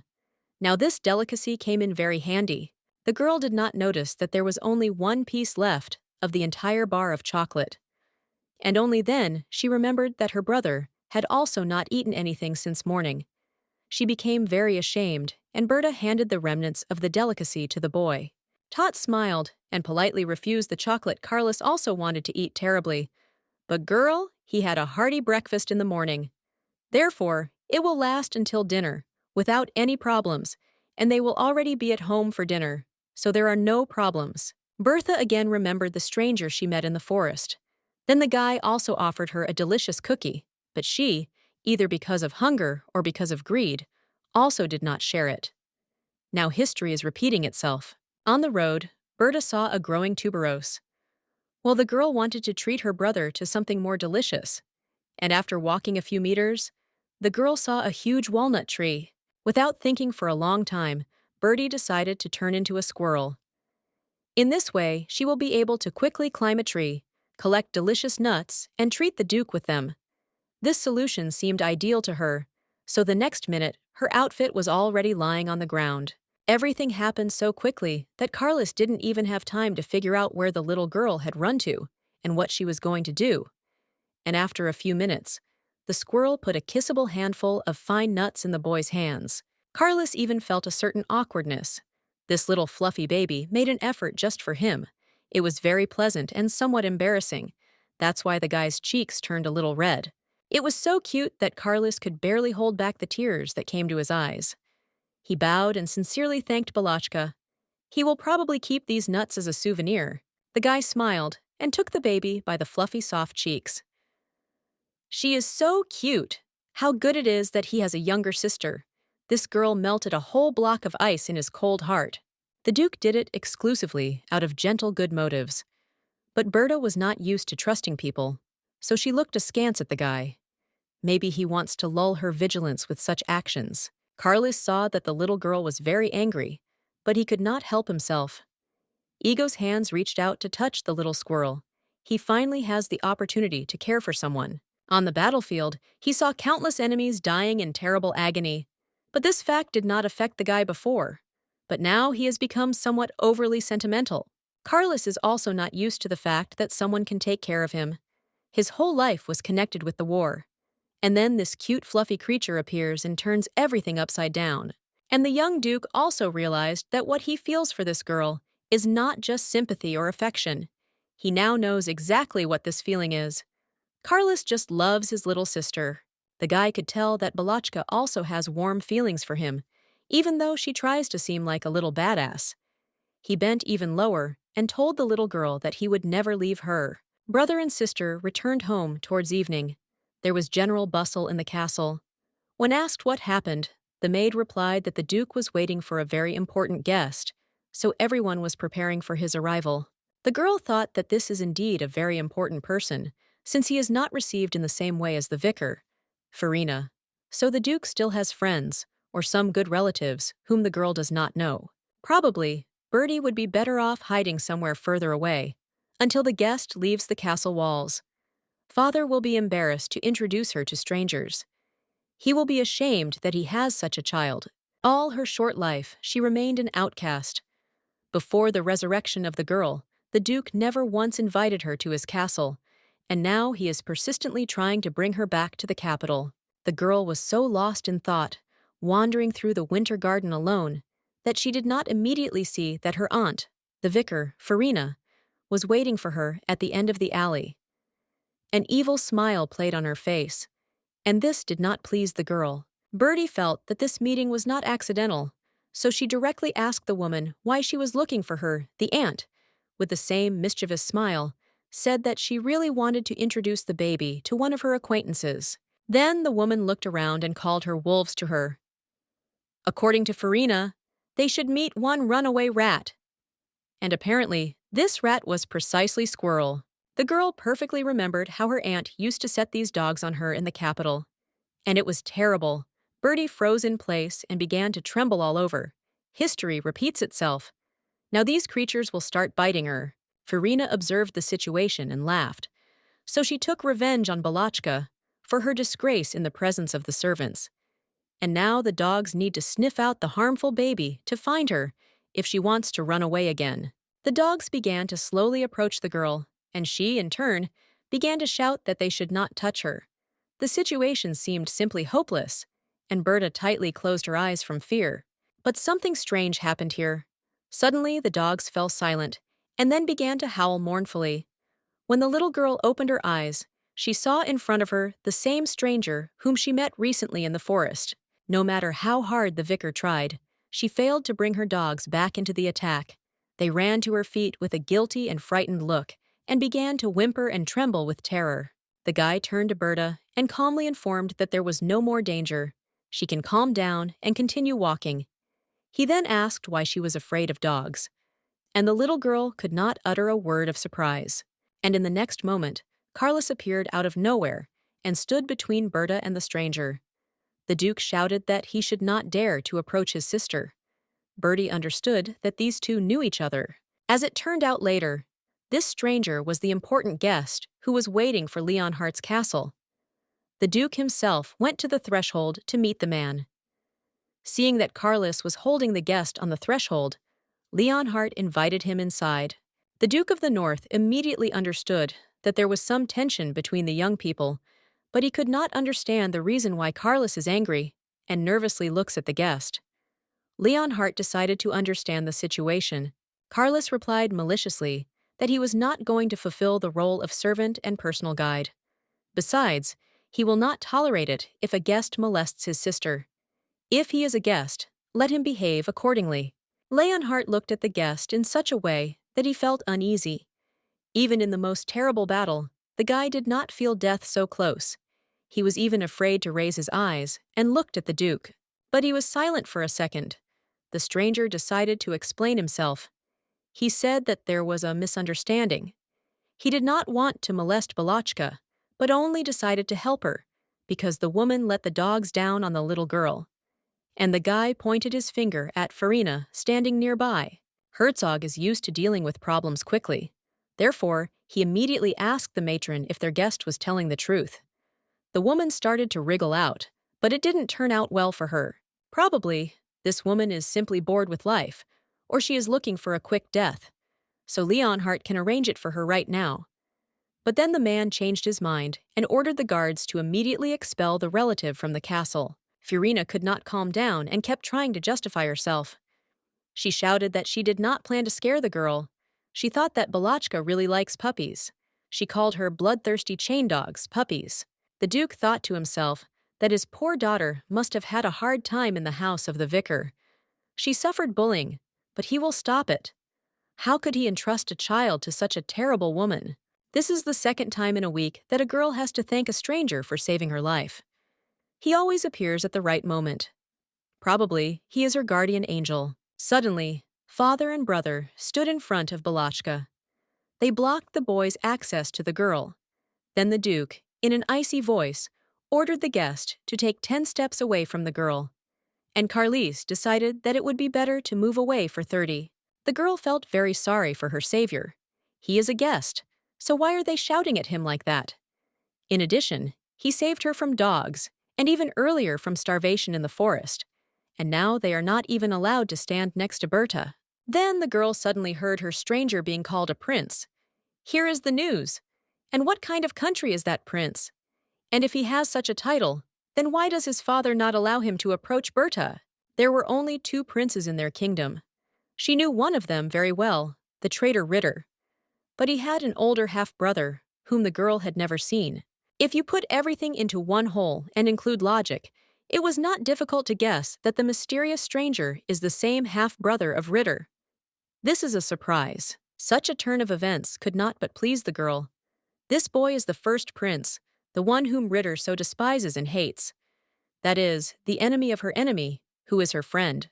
And then an amazing idea came to the baby's head. It is a sin not to take advantage of such an acquaintance. If they form an alliance with the prince, they will be able to defeat Ritter with one blow. This is a great way to take revenge. The stranger continued to feel the evil glances of the Duke and his son. He expected that they would not be happy for him in the north, but he presented it in a slightly different way. Carlos even threatened to kill him. As the first prince, he had to come to the north to express his gratitude to Duke Aslan for his military exploits. And also, the guy had to convey congratulations on behalf of the entire royal family. But it was considered stupid to come to Sever with empty hands. Therefore, the boy gave the Duke a whole chest of gold as a present. After all, a considerable amount of money was spent on wars. But the Duke, in turn, decided to thank the first prince. As it turned out, this Smelchik and his army came to help right on the battlefield and provided quite a lot of help during the war. Now Berta understood how these two knew each other. Together, they fought bravely on the battlefield against the enemy. And, as it turned out, the first prince was also a very brave warrior. The king ordered his son to go to the north and stay there until the duke, in turn, thanked the first prince for his help in the battle. And this was a great humiliation for the guy. After this concession of the king, the boy clearly decided for himself that his father hated him. For some reason, he did not send his favorite ritter to the north. All the dirty and humiliating work in the kingdom has to be done by him. But, in the end, the guy was happy that he got to the north. He did not expect that he would meet a squirrel in this region. After all, according to his information, she should have been in the capital with her aunt. And since it turned out that way, he will try to make it so that he can spend as much time as possible with this fluffy baby. And by the way, now is just the right time for Bert to visit. And the poor squirrel was tossing and turning in bed from the excess of emotions and impressed by today's day and could not fall asleep in any way. She was overwhelmed by hundreds of thoughts. Why the first principal appeared in the north, and why Carlos hates him so much. The next moment, the girl heard strange sounds on the street. Someone called her a star and asked her to go out on the balcony. Curiosity won, and she decided to see who would call her late in the evening. The birth of the first prince of Artel was not blessed. The reason was that the boy was born an animorph dragon. That is, he was a being capable of turning from a human into an animal, and vice versa. Even in unions between two animorphs, dragons were born very rarely. But some kind of magic happened here, and instead of a snake, a dragon was born to the king. It was strange and embarrassing at the same time. Mother Koroleva initially disliked the boy. She was waiting for the wise and cunning snake, and in the end, the higher forces ordered her, and a dragon was born to her. Therefore, the boy never knew what real motherly love is. In addition to the fact that the boy had bright yellow eyes, which is not characteristic of their kind, he also had black hair. All other children had white hair. Therefore, the boy was an outcast from childhood. Artel was hated simply for what he is. The king and queen asked the child not to even look at them, because it terribly annoyed the parents. Therefore, the boy once again tried not to show himself in public and spent most of his time in his room studying. Parents were most annoyed by their son's bright yellow eyes. In order to forever avoid the child's gaze, the king ordered him to wear a black armband and thereby forever protect himself from the piercing gaze of the child. But the boy was still small and often obeyed the king's orders. He could not stay in a bandage for a long time. Besides, he wanted to know and study the world around him. He was always scolded for listening. Did the king not believe the rumors? The darker the animorph's eye color, the more power it has. But because of the energy radiating from the eyes of his eldest son, he was losing his personal authority, and this terribly pissed off the ego. Unlike Artel, Ritter was a real favorite of the royal family. His mother adored him. His father was proud of him. The servant carried him in her arms. The boy grew up spoiled and very mean. Father, mother, and even all the servants in the palace panicked at the sight of Artel, and little Ritter was generally asked to remove his brother. The boy must not look the elder prince in the eye. Over time, the boy got used to the bandage and was even happy to wear it. Only in this form were those around him not afraid of him. They talked to him, and even some servants felt a little sorry for him, but only not the parents. That demonstrative ego was despised. Time passed. The boy grew up. He wanted more and more to find a person in this world who could look into his yellow eyes without fear. He felt an acute need for this. At moments when Artel's heart was particularly heavy, he turned into a dragon and circled over the garden. Only in heaven he felt free and could remain himself. No one could see his eyes from such a height. It was very sad, lonely, and uncomfortable in the royal palace. And when the guy soared high in the sky, it was possible to forget about everything for a while, especially about the terrible fate of his parents. The advantage of the amorphous dragon was that it could hide in thick clouds and fly freely unnoticed by people. No one saw him, but he could see absolutely everything that was happening on the streets of the capital. Once, cast very low above the houses, the Artel saw an open window, and in it a small pretty girl with red hair. She was sad. The baby was very lightly dressed and could catch a cold. Artel thought that it would be a good idea to disperse the strong wind with his wings, and thus drive the girl inside the room, away from the window, but the girl turned out to be too curious. The guy was so engrossed that he did not realize how he flew too quickly to the window. Then he heard the girl address him and call him Mr. Star. Probably, she confused the guy's yellow eyes with stars. The girl began to smile, and this could not but please the dragon. The little girl asked him to come down even closer, said that he had very beautiful eyes, and she desperately wanted to see them better. They shine like stars. At that moment, the dragon wanted to cry from happiness. For the first time in his life, someone paid attention to his eyes and said that they were very beautiful. Did this little creature see something good in him? For the first time in his life, the guy heard kind words in his direction. For the first time, they did not run away from him, but on the contrary, asked him to come closer. And these were not parents or a brother, but a completely foreign person to him. The prince decided to approach the window, just in case. He asked the girl if she was afraid of him, since he looked a little strange, but she replied that he is very cute, and she is not afraid in the slightest. The guy gathered his spirit and decided to ask the girl about something. He would be very pleased if the baby would allow him to be called a star. After all, in his eyes, she constantly shines brightly. The baby was a little surprised. After all, she came up with the idea of calling the dragon a star. And now he is asking for the same, so how will they decide? If they are both asterisks, there will be confusion. The guy was a little embarrassed. Indeed, it turns out strange. He did not even think about it. After a minute, the thoughtful dragon asked to be called by his name, that is, Artel. And now, after a long time, he sees the girl again.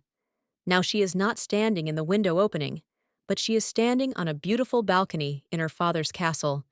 He calls her a star and asks to be called Artel. But this time, everything turned out not at all as expected by the naive prince. The baby screamed, began to call him a deceiver and a traitor. Why did he come to her at all? The guy was embarrassed, and for the first few minutes, he didn't even know what to say. Then he reminded the squirrel that he was still the same dragon with whom she befriended. He simply could not come to her for a very long time. It turns out that even earlier, the little girl had asked Ritter about dragons in detail. She said that a strange dark cloud in the form of a dragon was approaching her, and very beautiful bright eyes. Bertha also told the prince that they have a lot in common with the dragon.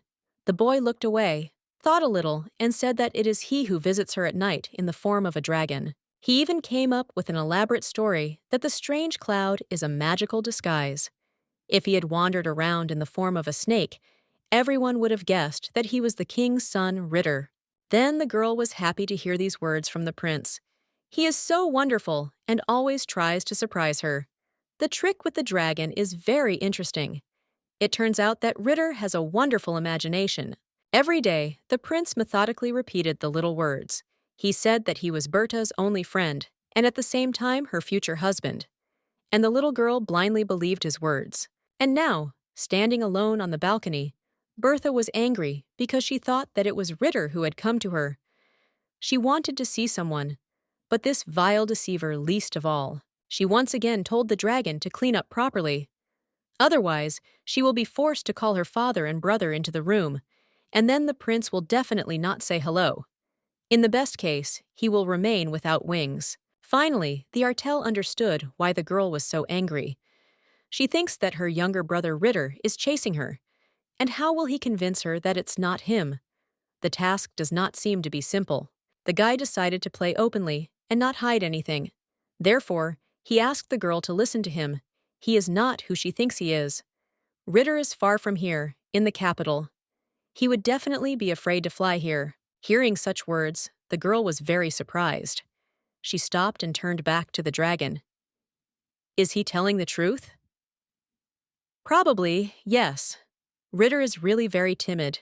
He would not dare to appear in the north. Earlier, she read in books that an antimorph is a dragon that can communicate with people, even in the form of a monster. But he behaves in a completely different way than she behaves in the form of a squirrel. Why did Ritter lie to her when she told him about the dragon's visits? He is an unimaginably mean guy, and he definitely had good reasons to deceive the girl. But now it is worth finding out which ones. The dragon exhaled a little and gradually calmed down. He will not lose his beloved star. Now they are in the north, and it was here that she received the name Bertha. It's going crazy. Next, the little girl asked a question. As it happened, the dragon also ended up in the north. What is he doing here? After all, he used to live in the capital. There may be a catch here as well. Antimorph answered that he had arrived in the north to Duke Aslan with the first prince. He is his assistant. Therefore, they will be able to meet with the star in the evenings, since it is problematic to do this during the day. The squirrel was a little upset that he would not be able to see his friend when it was light outside. But it didn't work out the other way. At least in the evenings, she will enjoy the company of her pleasant creature. Bertha told the dragon that during the day, she managed to see the first Prince Artel. He seemed to her a little arrogant and a little mysterious. Also, he is very worried about his reputation. The baby continued to share her impressions with the dragon. Hey! It seemed that this guy looked a little like Playboy. He looks simply amazing and attracts everyone's attention. She was no exception. And the girl also admitted that at the first meeting, the Artel called her lady, and she really liked it. It turned out that in addition to everything else, he is also polite. This prince does not look like Ritter at all. They chatted a little more, and the dragon noticed that the girl was falling asleep. She is very tired for today. He knows it very well. Therefore, the dragon said that he urgently needed to fly, wished the little girl a good night, and hid. Artel had just flown away when an angry Carlos appeared on the threshold of her room. He went inside and looked around. It seemed that the Duke was looking for someone. Probably, he decided that he would see the first prince of the kingdom here. To his surprise, the girl was alone and had been lying in bed for a long time. She asked her brother why he was still awake and why he came to her at such a time. He embarrassedly replied that he just came to wish the squirrel a good night. Carlos sat a little longer in the baby's bed. He stroked her fluffy hair and warned her that if she sees a guy with dark hair and yellow eyes, let her definitely ignore him. You should not talk to him. For herself, Berta could not understand why her brother was behaving so strangely. Maybe because he didn't care about it before. He was very worried that no one would harm this fluffy baby. The morning of the next day was just as noisy. All the servants bustled around the house. Berta inquired a little and found out that the Duke was preparing for a grand banquet in honor of the victory of his army. Indeed, how could she forget about such a holiday? Both the Duke and his army deserve to have a banquet in their honor and rejoice at the end of the long war. Will she be allowed to come? Knowing her father, she did not expect too much to receive an invitation to the victory celebration. But the maids said that there will be guests from the capital, so everything must be prepared in the highest order. It turned out that before the war, Duke Leonhardt also organized a grandiose ball. Guests from the capital were also present there. They criticized the event and called it rustic.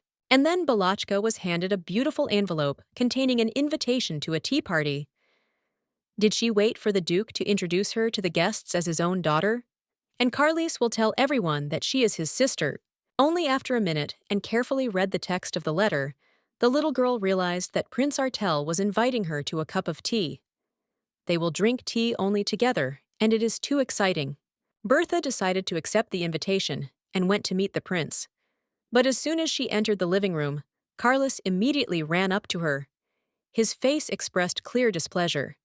Artel reminded that he invited only a young lady. The young duke shouted that it is not customary to drink tea here, and he strongly asks not to call him the lady's sister. But best of all, if the prince does not talk to her at all, so everyone will be calmer. Artel smiled mysteriously and said that even during the war, Carlos was not so sensitive. He changed a lot after returning from the battlefield. And, by the way, the prince never approached the lady first. But the Duke was unapproachable in his desire to protect his tail from this terrible type.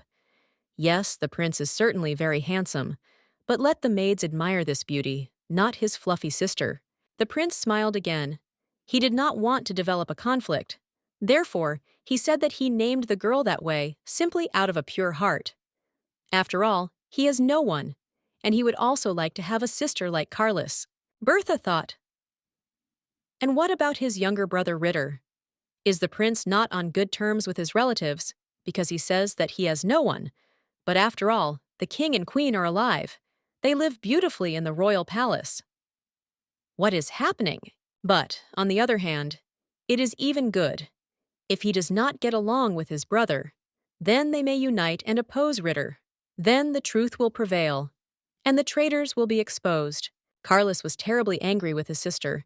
He also asked to ignore this type, but the little girl said that she could not do that with His Highness. After all, he can help her carry out her revenge plan. Artel sat and listened to the Duke's grumbling, but tried not to react to him in any way. He had completely different plans. He approached the girl and asked permission to kiss her little hand. Berta suddenly thought that her brother might just burst out of anger. He turned red as a tomato and clenched his fists. Well, why do these men always want to resolve the conflict with the help of force and screams? She decided to urgently intervene. Otherwise, these two abnormal people would definitely fight. She asked her brother to calm down a little and leave the prince alone, to which he only snapped but still walked away from the boy. Verte continued. She said that she would very much like to hear the real name of the first prince. After all, it was for this reason that he sent her an invitation letter. Now she is waiting for an answer. Carlos could barely contain himself. He looked menacingly at the prince and said that only a name was waiting for him. After that, the king's son must leave the house. Otherwise, he will not vouch for himself. The prince nodded, walked over to Berta, and got down on one knee. He looked the girl in the eyes and said that his name was Artel au Astrum. Then he took the baby's hand and gently stroked it. Bertha thought this name was very familiar to her. She heard that the mother of the first prince was from the royal family of the eastern continent. Perhaps the prince got his name there, which is why it seems familiar to her.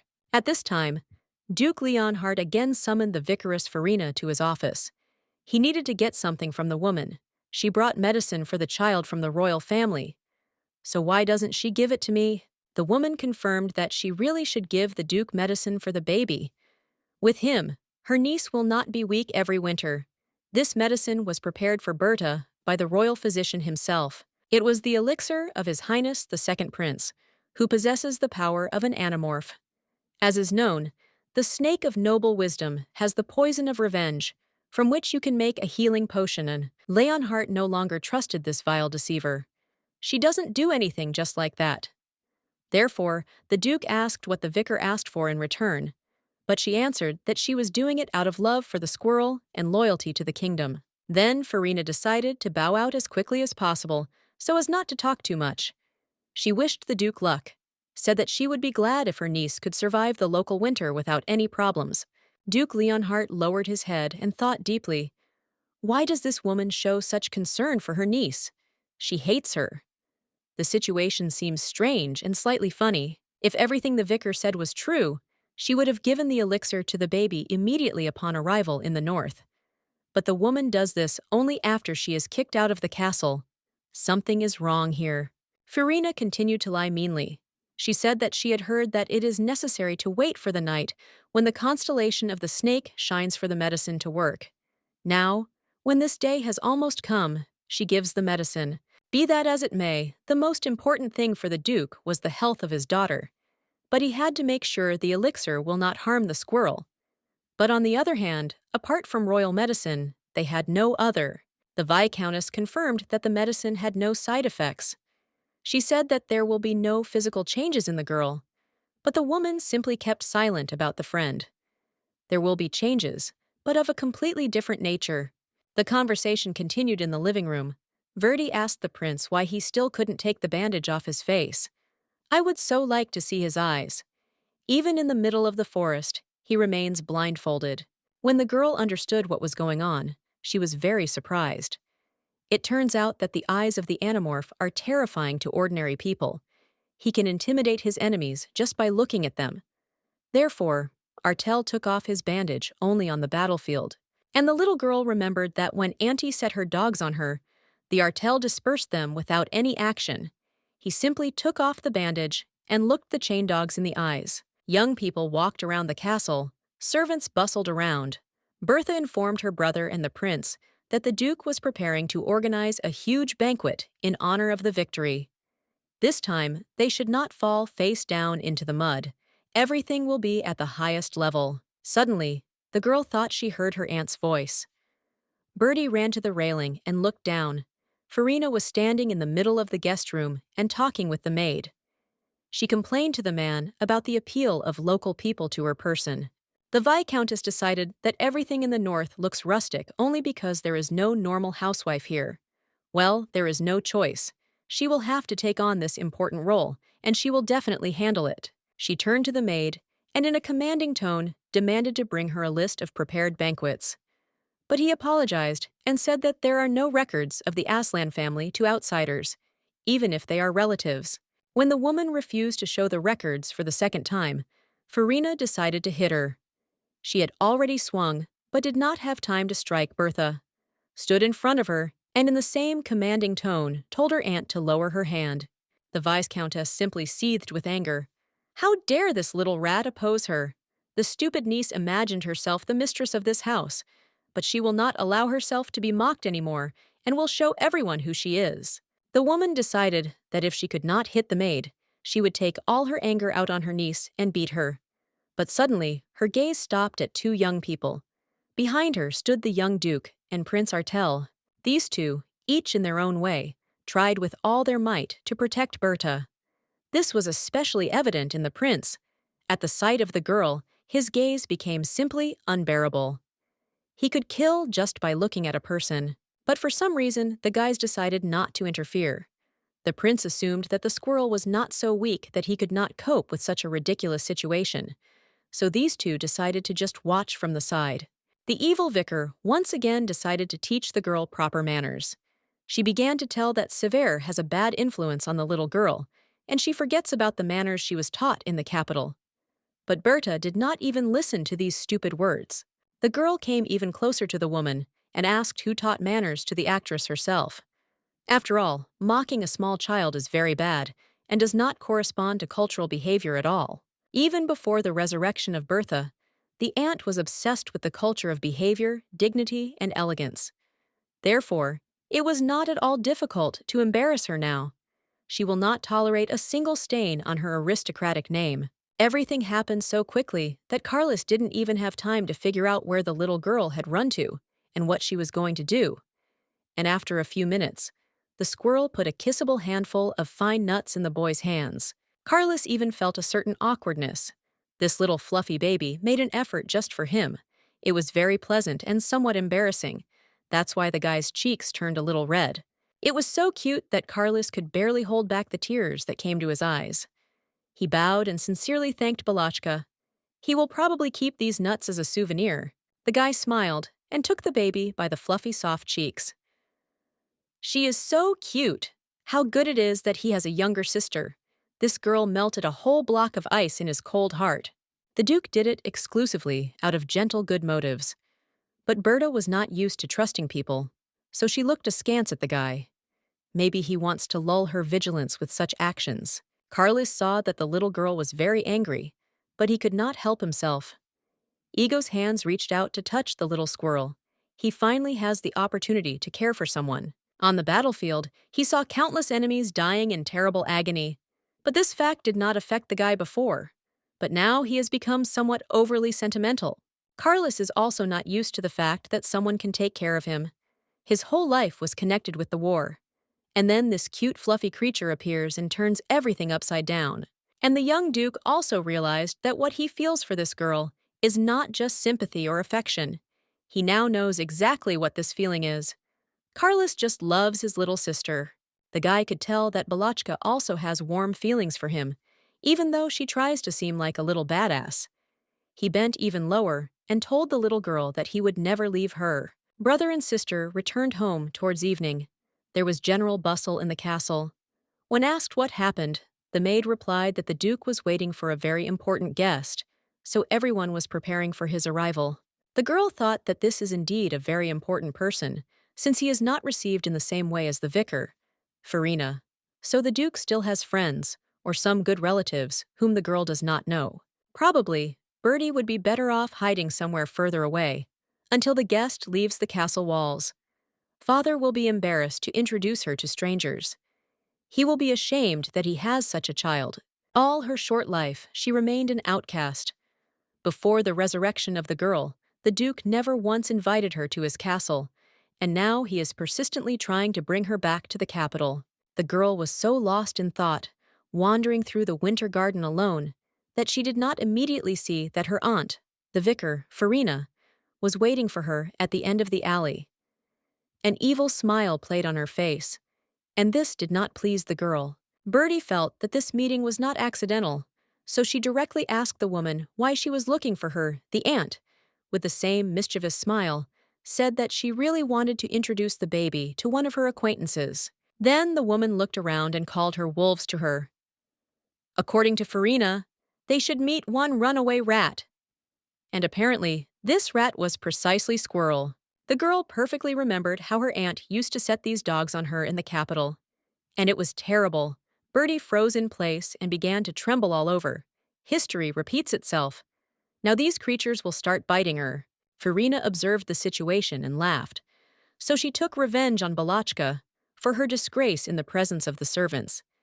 And now the dogs need to sniff out the harmful baby to find her if she wants to run away again. The dogs began to slowly approach the girl, and she, in turn, began to shout that they should not touch her. The situation seemed simply hopeless, and Berta tightly closed her eyes from fear. But something strange happened here.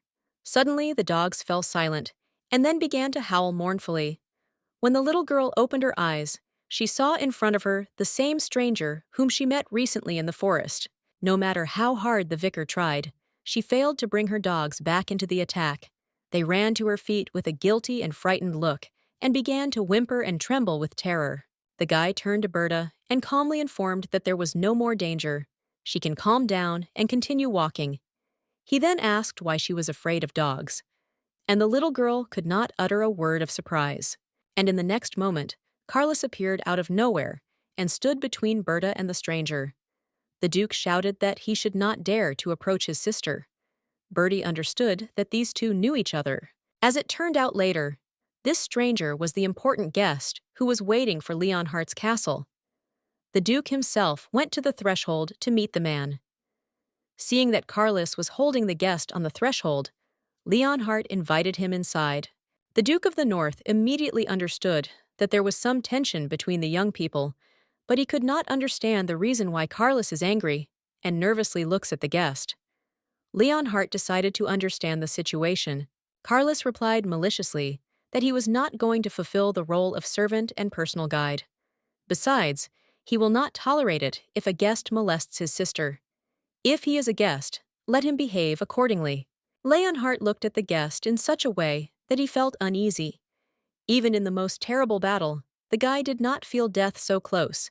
He was even afraid to raise his eyes and looked at the Duke. But he was silent for a second. The stranger decided to explain himself. He said that there was a misunderstanding.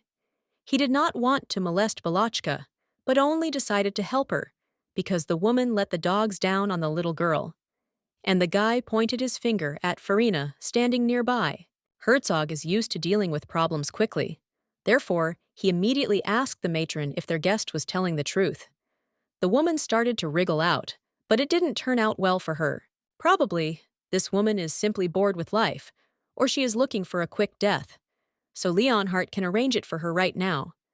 But then the man changed his mind and ordered the guards to immediately expel the relative from the castle. Farina could not calm down and kept trying to justify herself.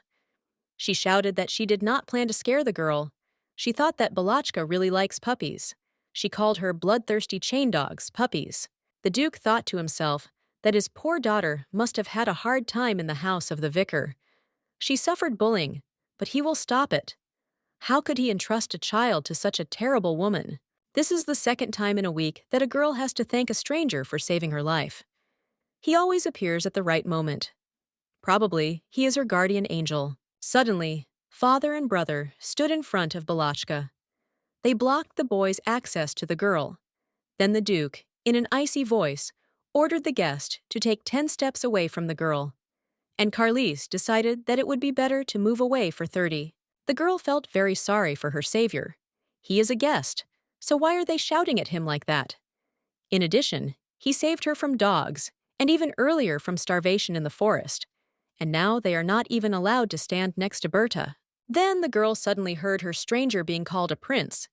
Here is the news. And what kind of country is that prince? And if he has such a title, then why does his father not allow him to approach Berta? There were only two princes in their kingdom. She knew one of them very well, the traitor Ritter. But he had an older half-brother, whom the girl had never seen. If you put everything into one whole and include logic, it was not difficult to guess that the mysterious stranger is the same half-brother of Ritter. This is a surprise. Such a turn of events could not but please the girl. This boy is the first prince, the one whom Ritter so despises and hates. That is, the enemy of her enemy, who is her friend. And then an amazing idea came to the baby's head. It is a sin not to take advantage of such an acquaintance. If they form an alliance with the prince, they will be able to defeat Ritter with one blow. This is a great way to take revenge. The stranger continued to feel the evil glances of the Duke and his son. He expected that they would not be happy for him in the north, but he presented it in a slightly different way. Carlos even threatened to kill him. As the first prince, he had to come to the north to express his gratitude to Duke Aslan for his military exploits. And also, the guy had to convey congratulations on behalf of the entire royal family. But it was considered stupid to come to Sevier with empty hands. Therefore, the boy gave the Duke a whole chest of gold as a present.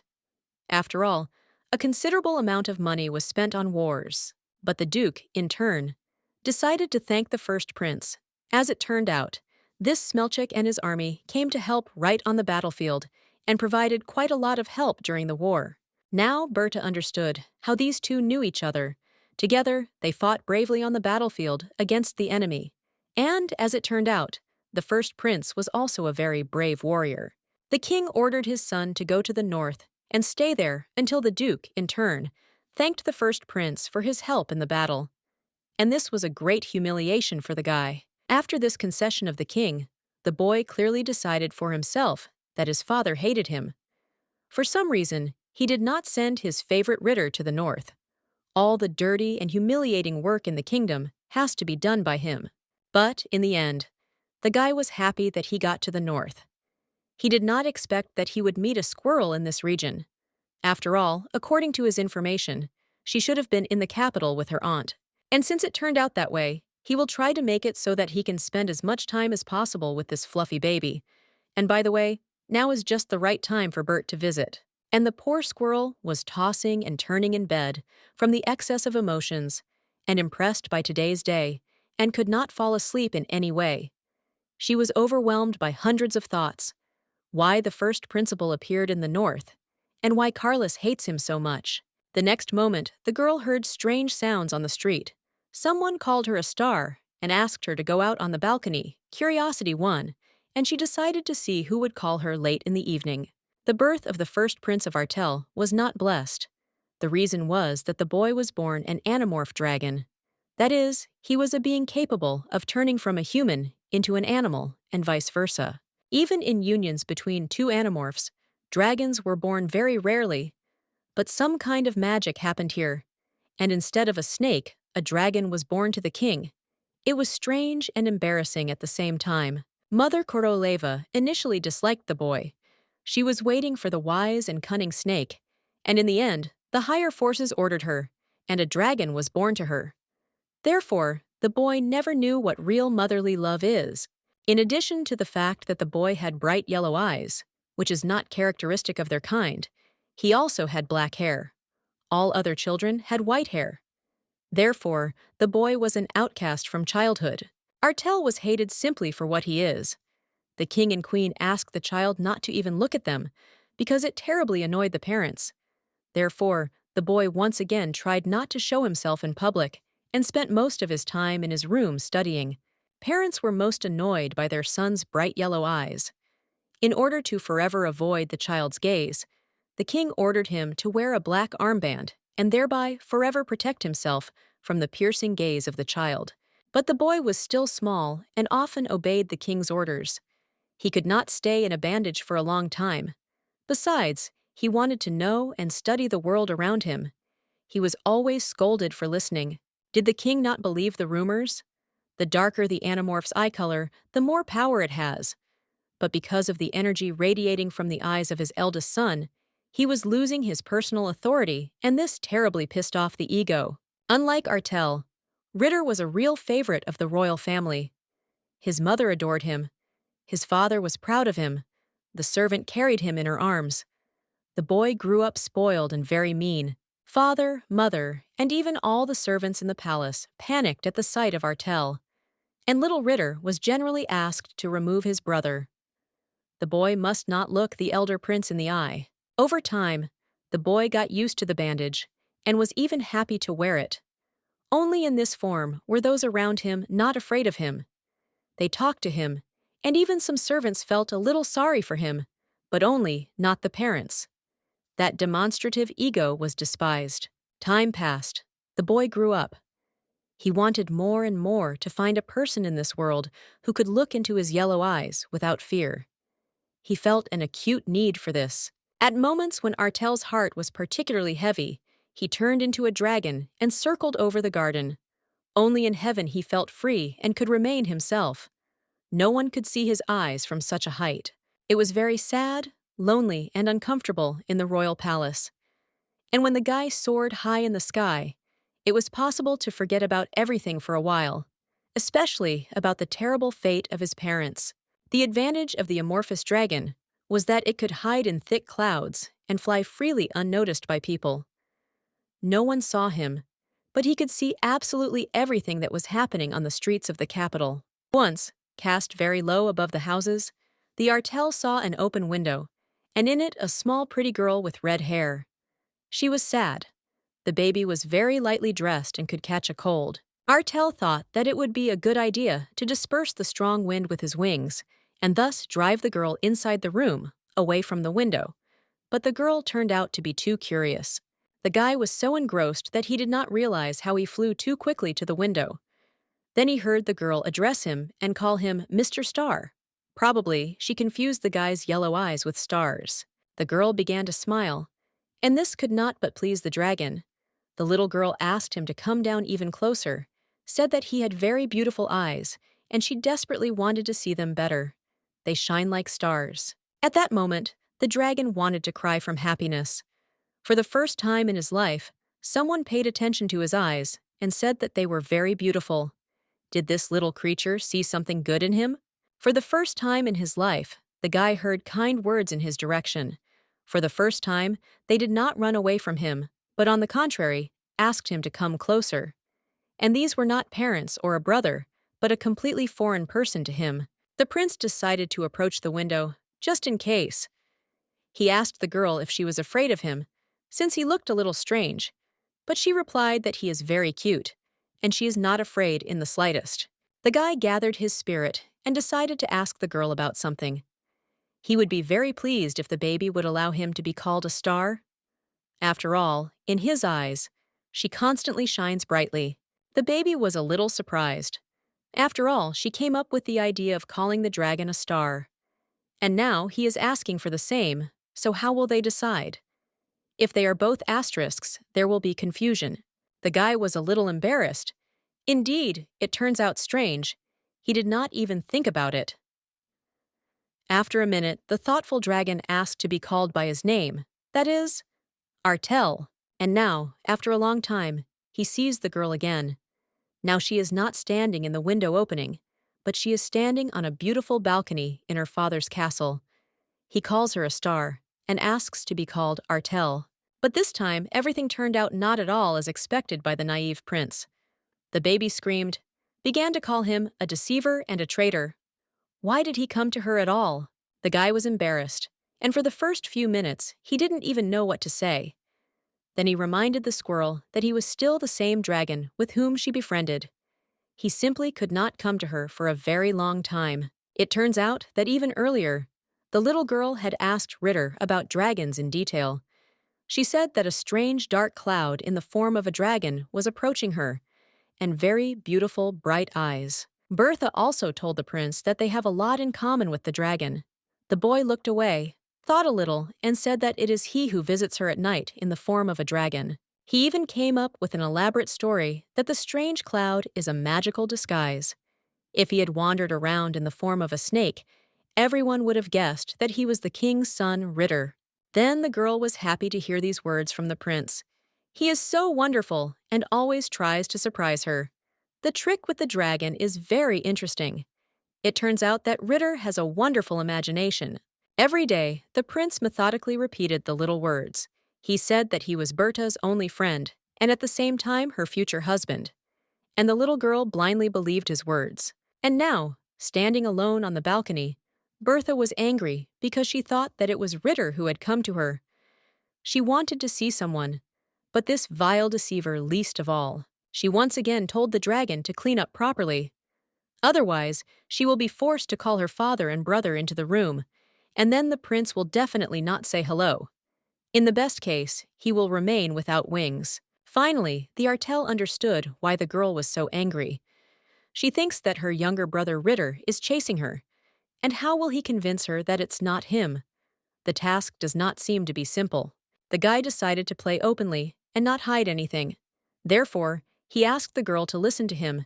He is not who she thinks he is. Ritter is far from here, in the capital.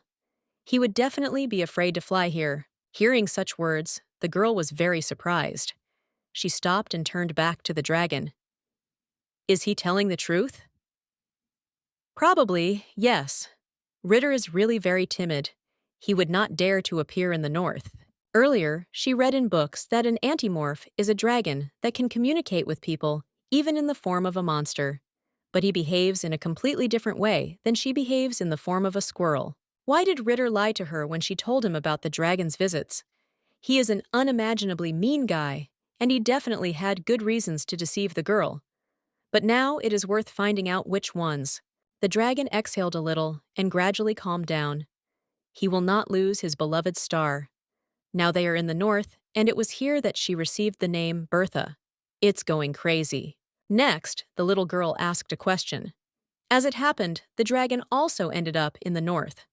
What is he doing here? After all, he used to live in the capital. There may be a catch here as well. Antimorph answered that he had arrived in the north to Duke Aslan with the first prince.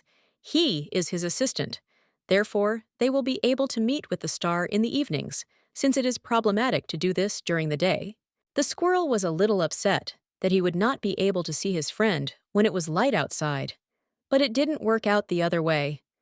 At least in the evenings, she will enjoy the company of her pleasant creature. Bertha told the dragon that during the day, she managed to see the first Prince Artel. He seemed to her a little arrogant and a little mysterious. Also, he is very worried about his reputation. The baby continued to share her impressions with the dragon. Hey! It seemed that this guy looked a little like Playboy. He looks simply amazing and attracts everyone's attention. She was no exception. And the girl also admitted that at the first meeting, the Artel called her lady and she really liked it. It turned out that in addition to everything else, he is also polite. This prince does not look like Ritter at all. They chatted a little more, and the dragon noticed that the girl was falling asleep. She is very tired for today. He knows it very well. Therefore, the dragon said that he urgently needed to fly, wished the little girl a good night, and hid. Artel had just flown away when an angry Carlos appeared on the threshold of her room. He went inside and looked around. It seemed that the Duke was looking for someone. Probably, he decided that he would see the first prince of the kingdom here. To his surprise, the girl was alone and had been lying in bed for a long time. She asked her brother why he was still awake and why he came to her at such a time. He embarrassedly replied that he just came to wish the squirrel a good night. Carlos sat a little longer in the baby's bed. He stroked her fluffy hair and warned her that if she sees a guy with dark hair and yellow eyes, let her definitely ignore him. You should not talk to him. For herself, Berta could not understand why her brother was behaving so strangely. Maybe because he didn't care about it before. He was very worried that no one would harm this fluffy baby. The morning of the next day was just as noisy. All the servants bustled around the house. Berta inquired a little and found out that the Duke was preparing for a grand banquet in honor of the victory of his army. Indeed, how could she forget about such a holiday? Both the Duke and his army deserve to have a banquet in their honor and rejoice at the end of the long war. Will she be allowed to come? Knowing her father, she did not expect too much to receive an invitation to the victory celebration. But the maids said that there will be guests from the capital, so everything must be prepared in the highest order. It turned out that before the war, Duke Leonhardt also organized a grandiose ball. Guests from the capital were also present there. They criticized the event and called it rustic. And then Balachka was handed a beautiful envelope containing an invitation to a tea party. Did she wait for the Duke to introduce her to the guests as his own daughter? And Carlis will tell everyone that she is his sister. Only after a minute and carefully read the text of the letter, the little girl realized that Prince Artel was inviting her to a cup of tea. They will drink tea only together, and it is too exciting. Bertha decided to accept the invitation and went to meet the prince. But as soon as she entered the living room, Carlos immediately ran up to her. His face expressed clear displeasure. Artel reminded that he invited only a young lady. The young duke shouted that it is not customary to drink tea here, and he strongly asks not to call him the lady's sister. But best of all, if the prince does not talk to her at all, so everyone will be calmer. Artel smiled mysteriously and said that even during the war, Carlos was not so sensitive. He changed a lot after returning from the battlefield. And, by the way, the prince never approached the lady first. But the duke was unapproachable in his desire to protect his tail from this terrible type. Yes, the prince is certainly very handsome, but let the maids admire this beauty, not his fluffy sister. The prince smiled again. He did not want to develop a conflict. Therefore, he said that he named the girl that way simply out of a pure heart. After all, he has no one, and he would also like to have a sister like Carlos. Bertha thought. And what about his younger brother Ritter? Is the prince not on good terms with his relatives because he says that he has no one? But after all, the king and queen are alive. They live beautifully in the royal palace. What is happening? But, on the other hand, it is even good. If he does not get along with his brother, then they may unite and oppose Ritter. Then the truth will prevail, and the traitors will be exposed. Carlos was terribly angry with his sister. He also asked to ignore this type, but the little girl said that she could not do that with His Highness. After all, he can help her carry out her revenge plan. Artel sat and listened to the Duke's grumbling, but tried not to react to him in any way. He had completely different plans. He approached the girl and asked permission to kiss her little hand. Berta suddenly thought that her brother might just burst out of anger. He turned red as a tomato and clenched his fists. Well, why do these men always want to resolve the conflict with the help of force and screams? She decided to urgently intervene. Otherwise, these two abnormal people would definitely fight. She asked her brother to calm down a little and leave the prince alone, to which he only snapped but still walked away from the boy. Verte continued. She said that she would very much like to hear the real name of the first prince. After all, it was for this reason that he sent her an invitation letter. Now she is waiting for an answer. Carlos could barely contain himself. He looked menacingly at the prince and said that only a name was waiting for him. After that, the king's son must leave the house.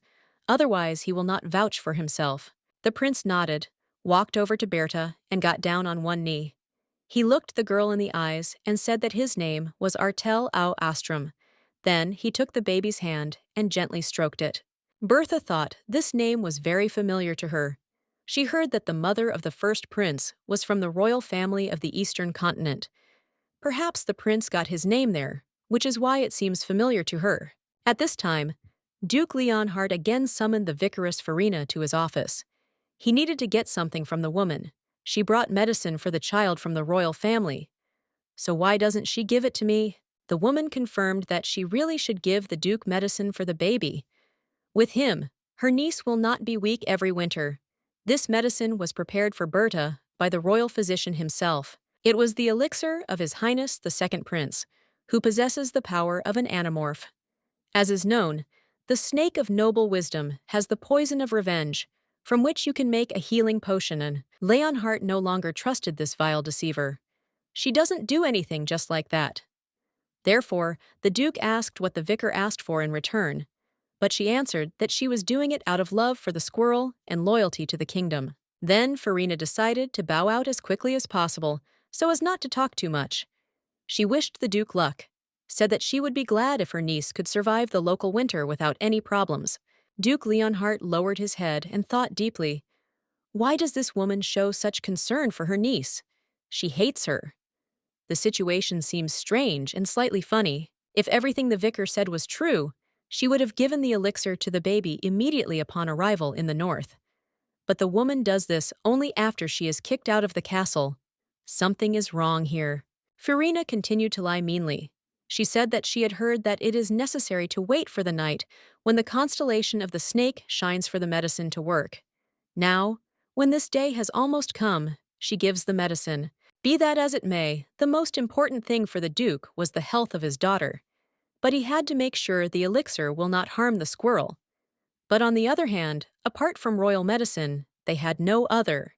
The Viscountess confirmed that the medicine had no side effects. She said that there will be no physical changes in the girl, but the woman simply kept silent about the friend. There will be changes, but of a completely different nature. The conversation continued in the living room. Verdi asked the prince why he still couldn't take the bandage off his face. I would so like to see his eyes. Even in the middle of the forest, he remains blindfolded. When the girl understood what was going on, she was very surprised. It turns out that the eyes of the animorph are terrifying to ordinary people. He can intimidate his enemies just by looking at them. Therefore, Artel took off his bandage only on the battlefield. And the little girl remembered that when Auntie set her dogs on her, the Artel dispersed them without any action. He simply took off the bandage and looked the chain dogs in the eyes. Young people walked around the castle. Servants bustled around. Bertha informed her brother and the prince that the Duke was preparing to organize a huge banquet in honor of the victory. This time, they should not fall face down into the mud. Everything will be at the highest level. Suddenly, the girl thought she heard her aunt's voice. Bertie ran to the railing and looked down. Farina was standing in the middle of the guest room and talking with the maid. She complained to the man about the appeal of local people to her person. The Viscountess decided that everything in the north looks rustic only because there is no normal housewife here. Well, there is no choice. She will have to take on this important role, and she will definitely handle it. She turned to the maid, and in a commanding tone, demanded to bring her a list of prepared banquets. But he apologized and said that there are no records of the Aslan family to outsiders, even if they are relatives. When the woman refused to show the records for the second time, Farina decided to hit her. She had already swung, but did not have time to strike Bertha. Stood in front of her, and in the same commanding tone told her aunt to lower her hand. The Viscountess simply seethed with anger. How dare this little rat oppose her? The stupid niece imagined herself the mistress of this house, but she will not allow herself to be mocked anymore and will show everyone who she is. The woman decided that if she could not hit the maid, she would take all her anger out on her niece and beat her. But suddenly, her gaze stopped at two young people. Behind her stood the young Duke and Prince Artel. These two, each in their own way, tried with all their might to protect Bertha. This was especially evident in the prince. At the sight of the girl, his gaze became simply unbearable. He could kill just by looking at a person, but for some reason, the guys decided not to interfere. The prince assumed that the squirrel was not so weak that he could not cope with such a ridiculous situation, so these two decided to just watch from the side.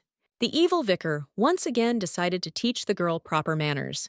She began to tell that Sever has a bad influence on the little girl, and she forgets about the manners she was taught in the capital. But Bertha did not even listen to these stupid words. The girl came even closer to the woman and asked who taught manners to the actress herself.